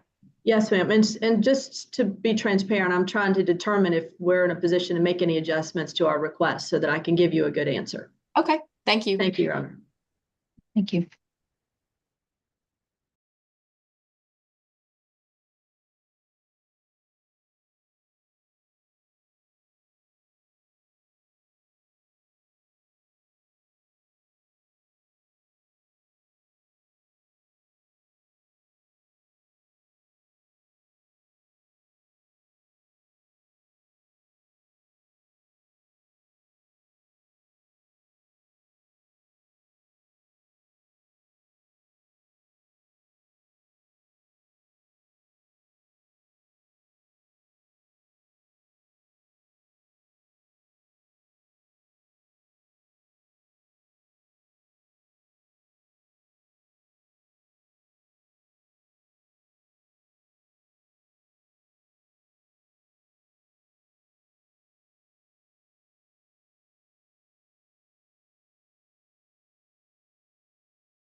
Okay, we are back on the record. Ms. Brown, you had indicated you wanted to talk with your client to sort of see what y'all might do in terms of how we might proceed. What are your thoughts? Yes, ma'am, and thank you for the time to do that. Our suggestion is that we would withdraw the request for incarceration, but not for criminal contempt considerations, but specifically for incarceration, if they will withdraw their jury demand, and we can go forward today.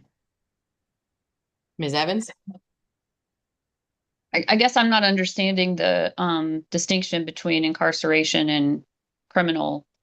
So I was actually having this conversation while y'all were on break. And this is why I went back to, I am not saying that I am exactly right on this, because contempt is a very complicated area and there is appellate case law all over the place.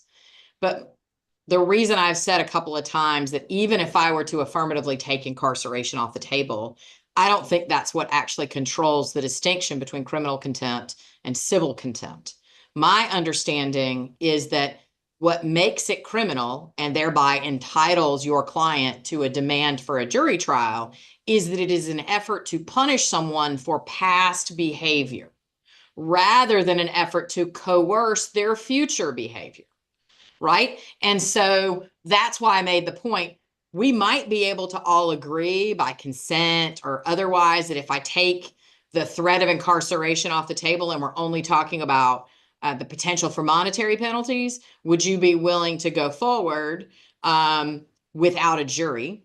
And you indicated you might be willing to consider that, but full disclosure to Ms. Brown's point, and I think I've said it as well, and I'll say it again, I don't actually think that solves the problem. I think that as long as the plaintiffs are requesting that the court punish Ms. Richardson for prior behavior, that is in fact in the context of criminal contempt, regardless of the nature of the relief that is sought or willing to be afforded. And so I think where we are procedurally, if that understanding is correct by me, Ms. Brown has said, we will withdraw our request for incarceration if you, as you had previously indicated, might be willing to consider on behalf of Ms. Richardson, withdrawing your demand for a jury trial. And so then we would still be going forward on the possibility of a finding of criminal contempt, but you would be waiving your right to a jury trial, just as Ms. Richardson would have the right to do in a criminal case. So that's where we are. Ms. Evans? Understood. And so I think I understand that a criminal penalty could be incarceration. It could also be a monetary fine. And while it seems civil, it's actually criminal. And I mean, I hate to do this, but because she didn't violate the order, and we feel confident in that. But the right to the jury is sacred, and alleging criminal contempt against my client is really serious. And so I want to take it very seriously, especially given the personalities on the other side. A very well-regarded criminal defense lawyer acting as representative throttle box. I don't want to risk Miss Richardson's rights when the word criminal is being thrown around. And so as much as I hate it, we have to insist on, if this is going to be a criminal contempt proceeding, even with incarceration off the table, because there's a chance for her to come out of this with a criminal record, I have to stand and insist on her right to a jury trial.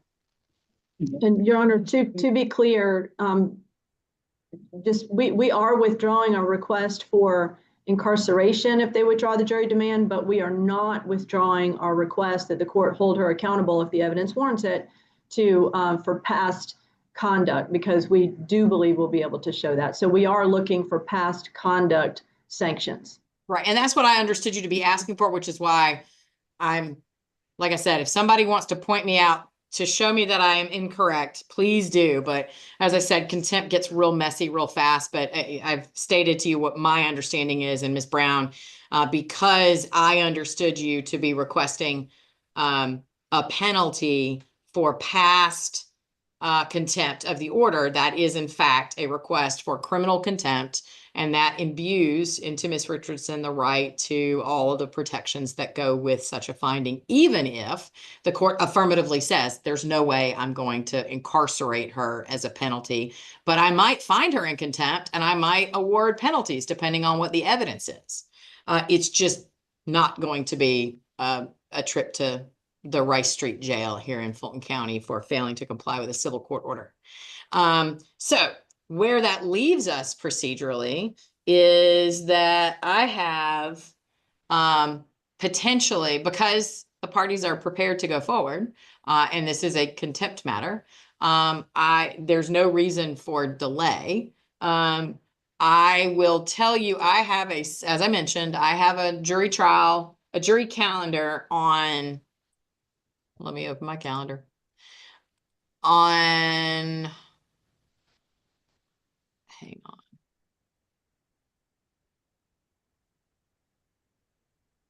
Yes. Okay. On the 29th, I have a jury trial calendar available. I also have one on the 25th, which is next Thursday, if I am not otherwise occupied. I have 2 civil cases set to go out on Tuesday. If they both settle, then you guys would be on 2-hour call, and it's possible I would call you in on the 25th. If not, then I also have available to me the 29th and October the 1st for a jury trial on the contempt matter. And then what that leaves us with is whether I should rule now, or as Ms. Brown has asserted, that if the contempt matter is still open, if the court should continue in place the injunctive restrictions that are in place unless and until we have a resolution of any past contempt. That's where I think we are procedurally. Am I correct that that's your position, Ms. Brown? Yes, and I guess I would ask the court to inquire if they're willing to agree to any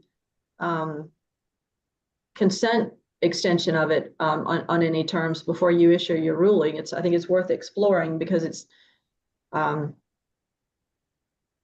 they're the ones asking for the additional time. So, okay, Ms. Evans.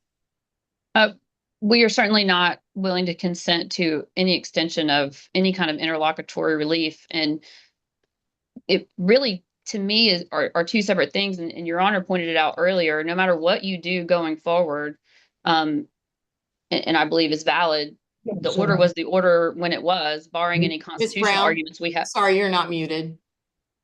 understand. Thank you, Your Honor. That's okay. Go ahead, Ms. Evans.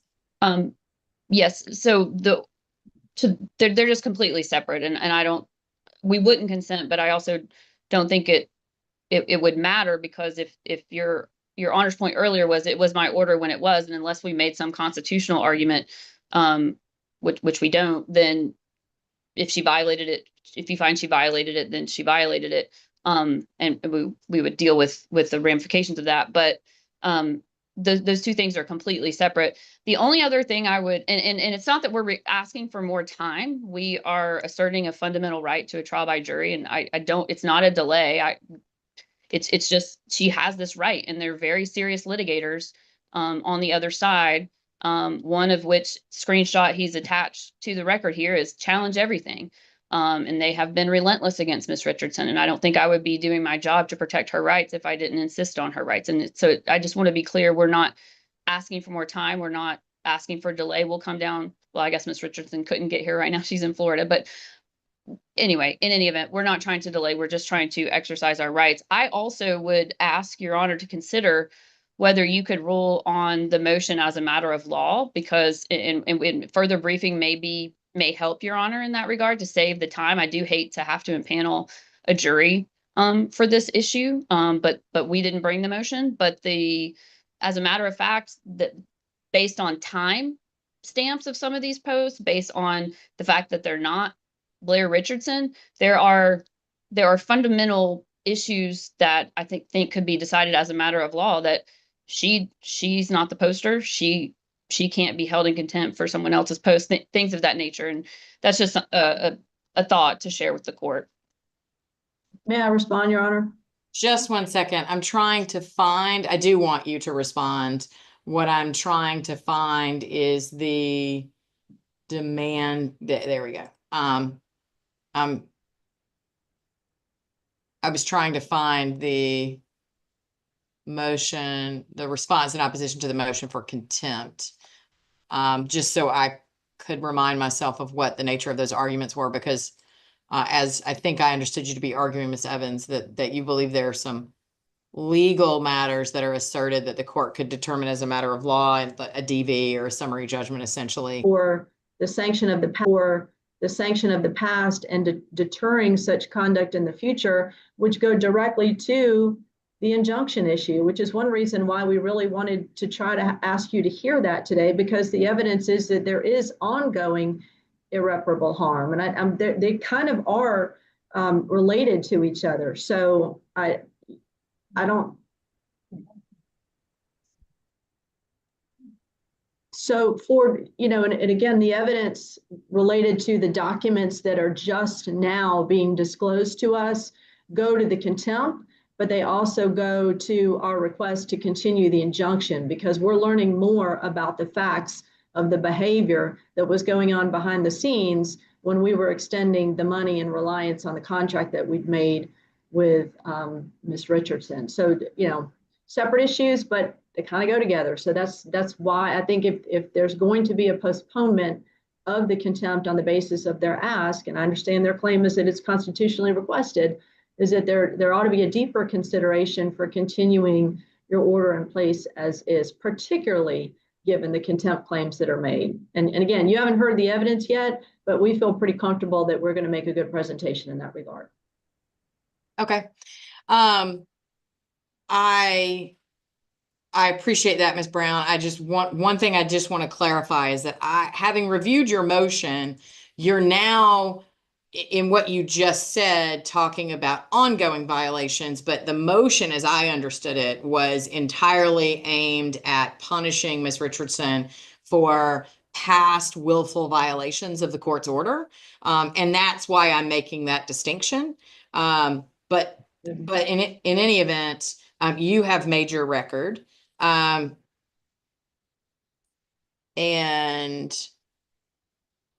I want to take a look at a few things. I'm going to impose upon you guys for a few minutes, and maybe 15 or 20 minutes until about 12:20 or so. And I'll be back with you guys. It might be a little bit closer to 12:30, but I'll be back with you guys in just a minute if you'll sit tight, and I will let us figure out what we're doing from here. Okay? Thank Thank you, you, Your Honor. Thank you.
Okay. Any changes from anybody in terms of discussing or where we are? Y'all have settled the case in the last 5 minutes while I was taking a break. Anything like that, Ms. Evans? No, Your Honor, sorry. No. Okay. Sorry, Your Honor, but I do, may I say one thing? Yes, Ms. Brown.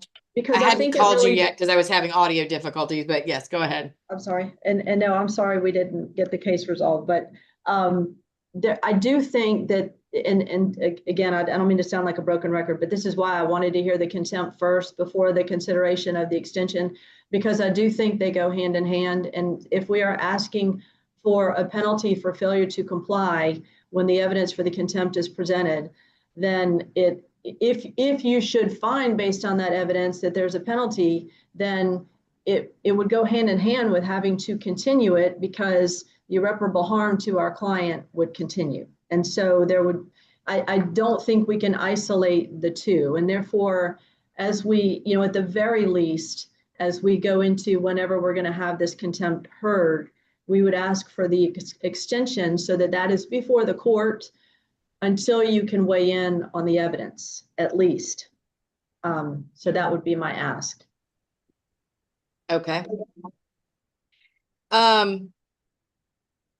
So what I wanted to do during the break is make sure that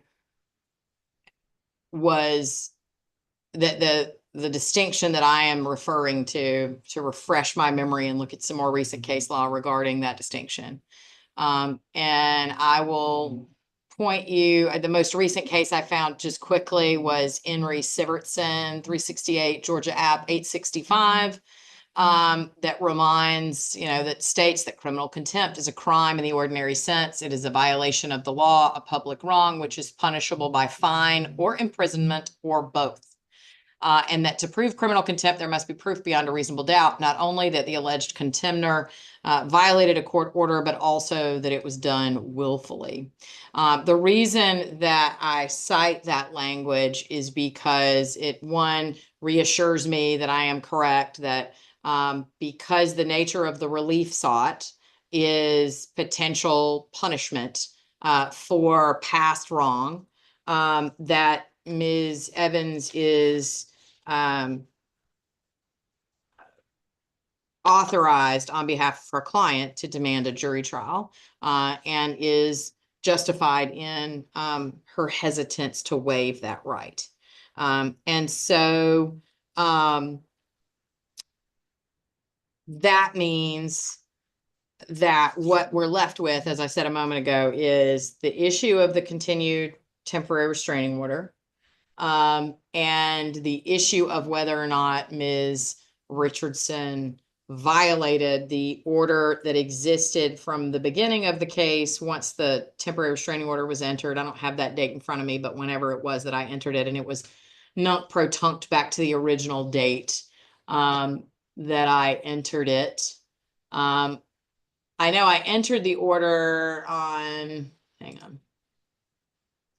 I entered on June 23rd. I don't know what the date of the hearing was, but up to and through and including today would be the efforts to demonstrate a potential contempt. I have not in either in the motion that was filed by the plaintiffs for contempt. There is not alleged a motion to compel Ms. Richardson's compliance with the order going forward. And that probably is for the procedural reason that effective today, unless I enter an additional order, there is not an order going forward in terms of Ms. Richardson's compliance. Ms. Brown, I share your concerns about whether or not the evidence that you might present about Ms. Richardson's proffered lack of compliance or willful refusal to comply with the contempt order might change the court's consideration. But I think that the better way, I think the language of my order continuing the temporary restraining order that was entered on July the 3rd said that this order would remain in place through and including today, Thursday, September the 18th, at which time it would expire according to its terms unless I extend, modify, or supersede it. And I think my ruling today is going to be that I'm going to allow this order to expire by its terms. Now, as I said, I do have a jury available to me on the 25th, 29th, et cetera.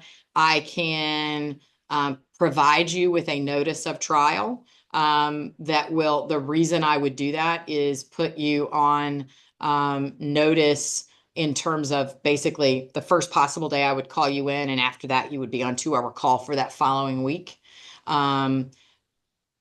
That's how we're going to deal with that. The reason I started by talking about the temporary restraining order resolving is that to the extent that the parties believe that there is evidence that they could, particularly the plaintiff, that there is evidence they can offer that would demonstrate a need for some sort of injunctive relief that can be coupled with the demonstration of a prior failure to comply, then you're certainly willing or able to present and request that relief at that time. But for now, I am persuaded, having reviewed all of the briefing, being familiar with the prior alleged issues, that two things are persuasive to me. One is that, particularly given that originally the relief sought was to prohibit Ms. Richardson from marketing this product at all. And then ultimately the court said, I'm not going to do that, but I'll make her give you credit. And then Throttlebox said, well, I'm not even sure I want to be associated with her. That might actually be a damage to me. I think that begs the point that Ms. Evans has endeavored to make today, which is that where is the irreparable harm for Ms. Richardson marketing that film? And then as to the alienation, the limitation in the agreement about alienating it, I think two things are persuasive to me about why I'm going to allow it to expire. Number one is there's been at least conflicting evidence that Ms. Richardson individually doesn't have the right to alienate that product, that it belongs to Rem, Sure, whatever, number one. And so any limitation on her ability to do it, unless she's a principal and has some authority, wouldn't be fair. But two, Ms. Evans has persuaded me that this is a monetary damages case, right? If Ms. Richardson were to sell the product without, sell the film without giving without giving credit or sharing in those proceeds, then Throttlebox has already filed, has already sought to recover damages associated with her alleged wrongful taking of that asset or wrongful creation of that asset using, the resources that were provided to her by Throttlebox for a different purpose. That is going to be my ruling today. What I'm going to ask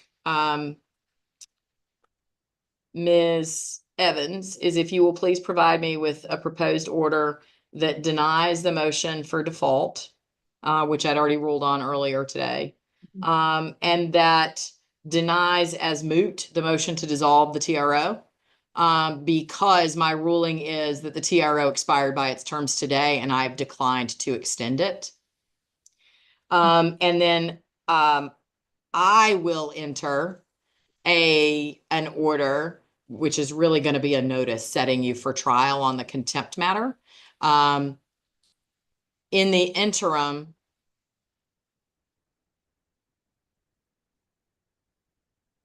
no, that's it. That's it. I'm going to enter an order that says that because the nature of the contempt that is sought is criminal in nature, that the defendant has requested a jury trial on that issue, and the court agrees with the defendant that she's entitled to have a jury to decide that fact, and that as a result, the court is going to set this matter down for a jury trial, and that I will notice it.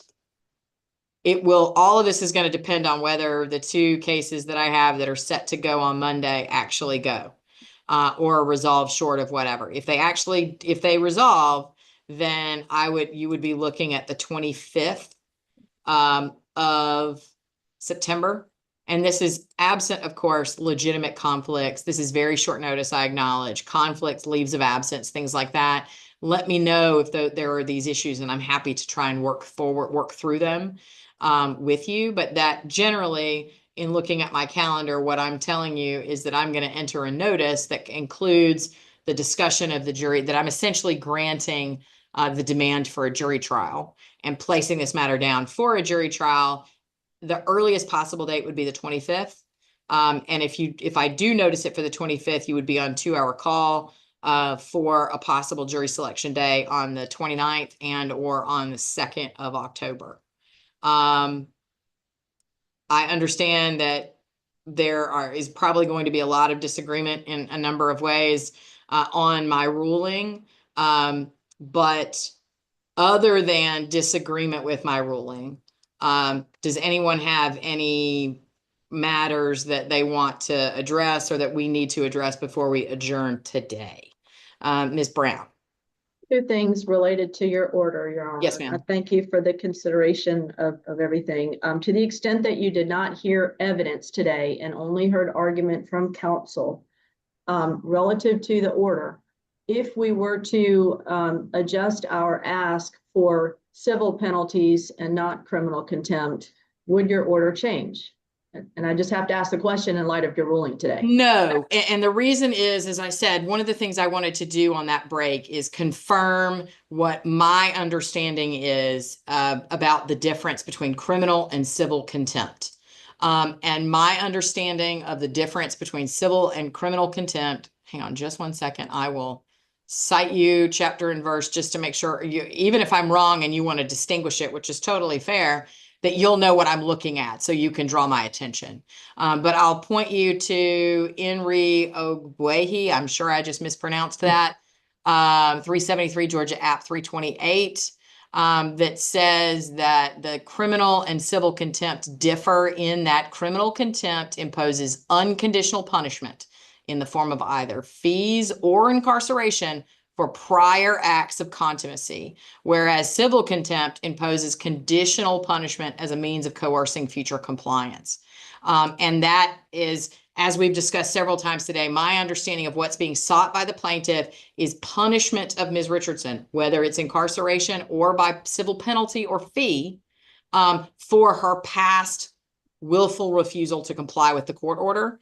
And so that, to me, my understanding of the law makes it criminal and potentially allows her to demand a jury trial, which is what has happened here, Ms. Brown. And I understand, and that it is correct. We are seeking punishment for past behavior, but because the court is not extending the order, at least until the evidence is heard, then theoretically Ms. Richardson is going to be allowed to continue the very behavior that we're seeking the court to hear evidence on. And so it just, the remedy, it just doesn't, I'm having trouble reconciling that, because if you find in our favor, then she's going to be allowed to continue that regardless. That's point number one. Number two, you've indicated that you didn't see where we are. I think I heard you correctly. I mean, if I haven't been clear, we absolutely, in our motion for contempt, or let me at least verbally make it now, we have always been seeking an extension of the order that you're saying is going to expire by operation of law today. I understand that's your ruling, but it's always been our ask that it be extended. So I understand that your request was for it to be extended and converted into essentially a permanent injunction for the life of this trial, for this litigation. If I said anything other than that, then I misspoke, and that is not what the record should reflect. The record should reflect that I understood you to be seeking an extension. The part I denied was that Ms. Evans thought her motion was technically to dissolve the order.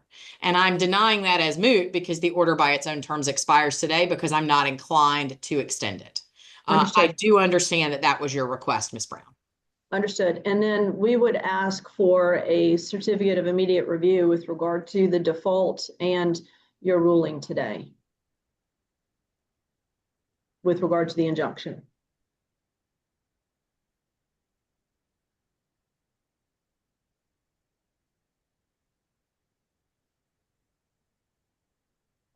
Okay. So what you'll need to do then is, once I actually get a proposed order from Ms. Evans, If you want to submit to me a proposed certificate that you want me to sign, then I will make sure that those matters get handled expeditiously. We will go from there. Ms. Evans, what is given that I'm talking about having you come in 11 days, potentially for a trial, on this contempt matter, realistically, how quickly do you believe that you could get the court proposed orders so that we can figure out if we are needing to have a trial or if Ms. Brown is going to take it up on a certificate? I'm going to look to Ms. Watkins if that's okay. Sure. She will start with the pen on that. Hi, Ms. Sure. Watkins. Hey, good afternoon, Your Honor, and thank you Good so much for your time. As far as the proposed order on denying the default and denying its moot, the motion to dissolve, I could have that to you by the end of day tomorrow. Okay. And then I would have a chance to look at it over the weekend, get it on file for you guys on Monday. Absolutely. Just so y'all know, what will follow along with that is I am going to rule on the demand for jury trial that was contained in that opposition for contempt. And what I will clearly state is that I'm not ruling on the underlying contempt. I've heard no evidence, and because of the jury demand, I don't think I'm authorized to rule on it. That I find the nature of the contempt to be criminal in nature, and therefore the defendant is entitled to request and has a jury trial. And so therefore I'm going to be noticing it for that jury date. And I'll try to get all those put together so that whatever relief you intend to try and seek with the Court of Appeals on a certificate, that you can try and do that, Ms. Brown. Okay. You're muted, Ms. Brown. Sorry, I did that for other reasons. It wouldn't be a Zoom hearing if I didn't have to say that at least one time. I understand. Obviously, Your Honor, we would have wanted to present evidence with regard to the request for the extension of the interlocutory injunction. And so we will ask that the court includes in the order that this ruling was made to let it expire without we haven't had an opportunity to present evidence as to why it should be extended. And I feel you're absolutely right. And I don't mind including language to that effect. But I will point out that to the extent that a jury trial on contempt goes forward, I did specifically state that at that time, if you want to present evidence or use that evidence in support of a follow-up request that the court enter a temporary restraining order, the court will entertain it at that time. I understand that, and I did hear you say that, but there's just no evidence today before you're making your ruling. So I'm asking that the court include in its order today that plaintiff requested an opportunity to present evidence on continuing the interlocutory injunction, and the court did not hear evidence today. However you feel it fit to say it, but I feel as though I've been declined the opportunity to present evidence on continuing the interlocutory injunction today, which would be my ask given the court's ruling on the other items, because I think that as I said a couple of times, had we presented evidence on the contempt today, it would have also borne on the evidence for continuing the interlocutory injunction. Since the court is continuing that, I'm asking that you include in your order that we were declined an opportunity to present evidence on the injunction continuance request, if that's clear. Okay. Anything else, Ms. Brown? One more thing about the cases and the transcripts. I have not, frankly, read them to, the issues that I've had in the past have not included counsel coming in later and saying we'll pay for them and going retroactively. So while I gave you 3 good cases to look at, I as well want to go back and look at them in that context. I believe that the record has to be made at the time, but I don't want to misrepresent what the cases say, and it's been a minute. And I've not had, as I said, somebody go back and say, we'll pay now, we'll reimburse you for what was done later. So there is, and I know you stopped me with, I was trying to cite to the transcript, but there is, if the court has it, I would direct you to page 7, where that, at least on the June 4th hearing, you did specifically advise her about not having access to the transcript. I'm quite certain it appears at the July hearing as well, because I had that come up. I know I asked you to do it both times, and I'm quite certain you did. So if you would like for me to submit those pages to the court after today, I will be happy to do that. I know you've indicated you've heard enough on that issue, but the door's open if you want me to submit anything else. Okay, I appreciate that, Ms. Brown. Thank you. And I obviously am going to have to resolve that issue at some point, but I just didn't think that today was the appropriate date for it since I haven't had a chance to look at the case law and Understood. nobody's ordering you to do anything yet that would violate what your position is, right? I'm not ordering you to provide the transcripts, although I am asking for you to share with Ms. Evans whatever the cost is that's involved that would be required if the court ordered that, as long as you are made whole in terms of the cost of the sharing and the takedown that could have occurred back then, that Ms. Richardson is entitled to share in the transcript. But right now, the only thing I'm asking you to do is that, and to the extent that y'all want to provide additional information to the court regarding case law that you want to point me to, we might be able to do it verbally. You might be able to direct me to it by email, although I'm not inviting you to try your case, to litigate your case by email. But to the extent you like, hey, judge, look at this case for that issue, I oftentimes am happy to do it that way. Anything else, Ms. Brown? No, Your Honor, and I'll be happy. I've made a note to get those costs over for the transcript to counsel. Thank you so much, Ms. Brown. Anything else, Ms. Evans? Yes, Your Honor.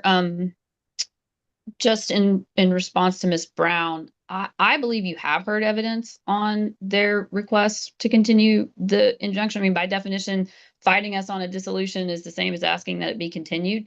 I continue to struggle with the idea that evidence of Ms. Richardson's violations of the TRO, however founded or unfounded they are, would ever serve as a basis for an injunctive relief. I mean, the basis for injunctive relief is irreparable harm, likelihood of success on the merits. It's not, and you violated a prior court order. Those things are different. And I think you have heard evidence today. I think you also have gotten briefing from both of the parties. And you heard plenty of arguments 2 times before now, but I just wanted to. No, I understand that. And to Ms. Brown's point, my intention is merely, it is just, I think Ms. Brown is justified in requesting that the court order say that Ms. Brown wanted to call a witness and that the court indicated it was not inclined to allow her to call that witness. And I think that provides the factual, it's accurate, and it provides the factual background from which, if Ms. Brown wishes to argue that the court prohibited her from putting on the case that she wanted to, then that's absolutely fair. And so that's my intention, is just including something to that effect, so that issue will be preserved for Ms. Brown to try and argue from. Okay? Understood, Your Honor. And then appreciate that Ms. Brown will share with us the cost for the transcript so that we can be prepared, depending on your ruling. I watched YouTube. I mean, the videos are on YouTube, so I don't have a transcript, but it's also not my burden. But I do want to make sure that it's sort of like we've requested this, I guess, orally, we made a motion to have this done. And Ms. Brown, I assume, is going to provide something saying we shouldn't. And then I would just like an opportunity to respond, because otherwise, if you invited submissions, I would want to refer to what you said, but I'm very cognizant of the fact that I can't cite to YouTube.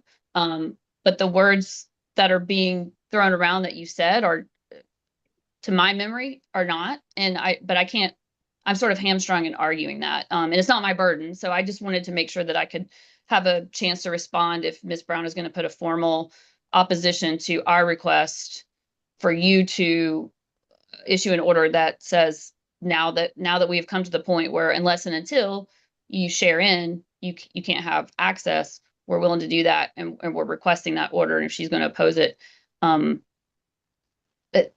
it's a little wonky, but I'm feeling like I got my hands tied behind my back, and it's a big deal to my client potentially. Understood, Ms. Brown? If the ask is that I share the pages of the transcript that pertain to that issue, I mean, they're right there at the beginning, and I'm happy to do it. I can send them to the court and copy Ms. Yeah, let me say this. Obviously, if Ms. Brown is going to send me some portion of the transcript, then she's obviously going to send you some portion of the transcript, because she's not trying to be ex parte about it. She's just trying to point to the nature of the language that she asked me to rule upon at that point of the transcript. I will tell y'all that just in terms of being transparent, what I'm going to be looking at when I go look at that case law is what is the policy principle that's trying to be accomplished here by these cases. And y'all are free to litigate your case any way you wish to litigate your case, but I think it would be a waste of everybody's time, money, and energy to spend a whole lot of time briefing about whether or not Miss Evans can give Miss Brown probably about $50, maybe $100, so that Ms. Richardson can then give the court reporter several $100s for those transcripts. That's just my 2 cents. I'm not prejudging. I haven't read the cases. I don't know what they say. I am aware generally of what my statements were previously and the extreme caution that I gave to Ms. Richardson about, her decision not to share and take down. And so I want to go read those cases. And if y'all want to educate me further, Ms. Brown, if you find cases that are more directly on this point of, a lawyer coming in later, as you mentioned, you wanted to go look at, then feel free to educate me. But this doesn't feel like a good use of our time going forward. Given that all of the really meaty substantive issues about whether Ms. Richardson violated the prior order, whether I should have an order going forward, whether and who all these parties are that are proper, those are all the meaty things that we should be focusing our attention and efforts on. That's just my 2 cents. But I am going to go look at these cases that I've written down, the citations that Ms. Brown has provided me, and to the extent the parties wish to provide me with additional information, it is entirely your right to do so. Ms. Brown? Nothing further, Your Honor. I hear everything you just said about the transcript. I'll discuss it with my team. Thank you. Ms. Evans, anything else? No, thank you, Your Honor, for your time. Okay, thank you all. And Ms. Watkins, I appreciate that, and I will look for those proposed orders tomorrow afternoon. Yes, Your Honor. Thank you so much. Have a good Thank day. you. Judge, Yes, ma'am. we ask them to send them to us before they go to the court, just so we can have a look-see? Sure. I mean, typically what I do is just ask you to send them and copy you. Y'all can do it however you want. I'm not going to enter it the second I get it. And so if you, when you get it, have a chance to say, this does not accurately reflect what the court said, you're free to do that. And Ms. Watkins, y'all can work that out however you want. So, but I promise I'll wait a beat to make sure that there's not any objection. But again, the objections, and I know you know this, Ms. Brown, but the objections are, I don't think this accurately reflected what the judge said, not an opportunity to re-argue the merits of the motion since I've already made a ruling. So I do understand, Your Honor, and I appreciate you ruling quickly and setting things down.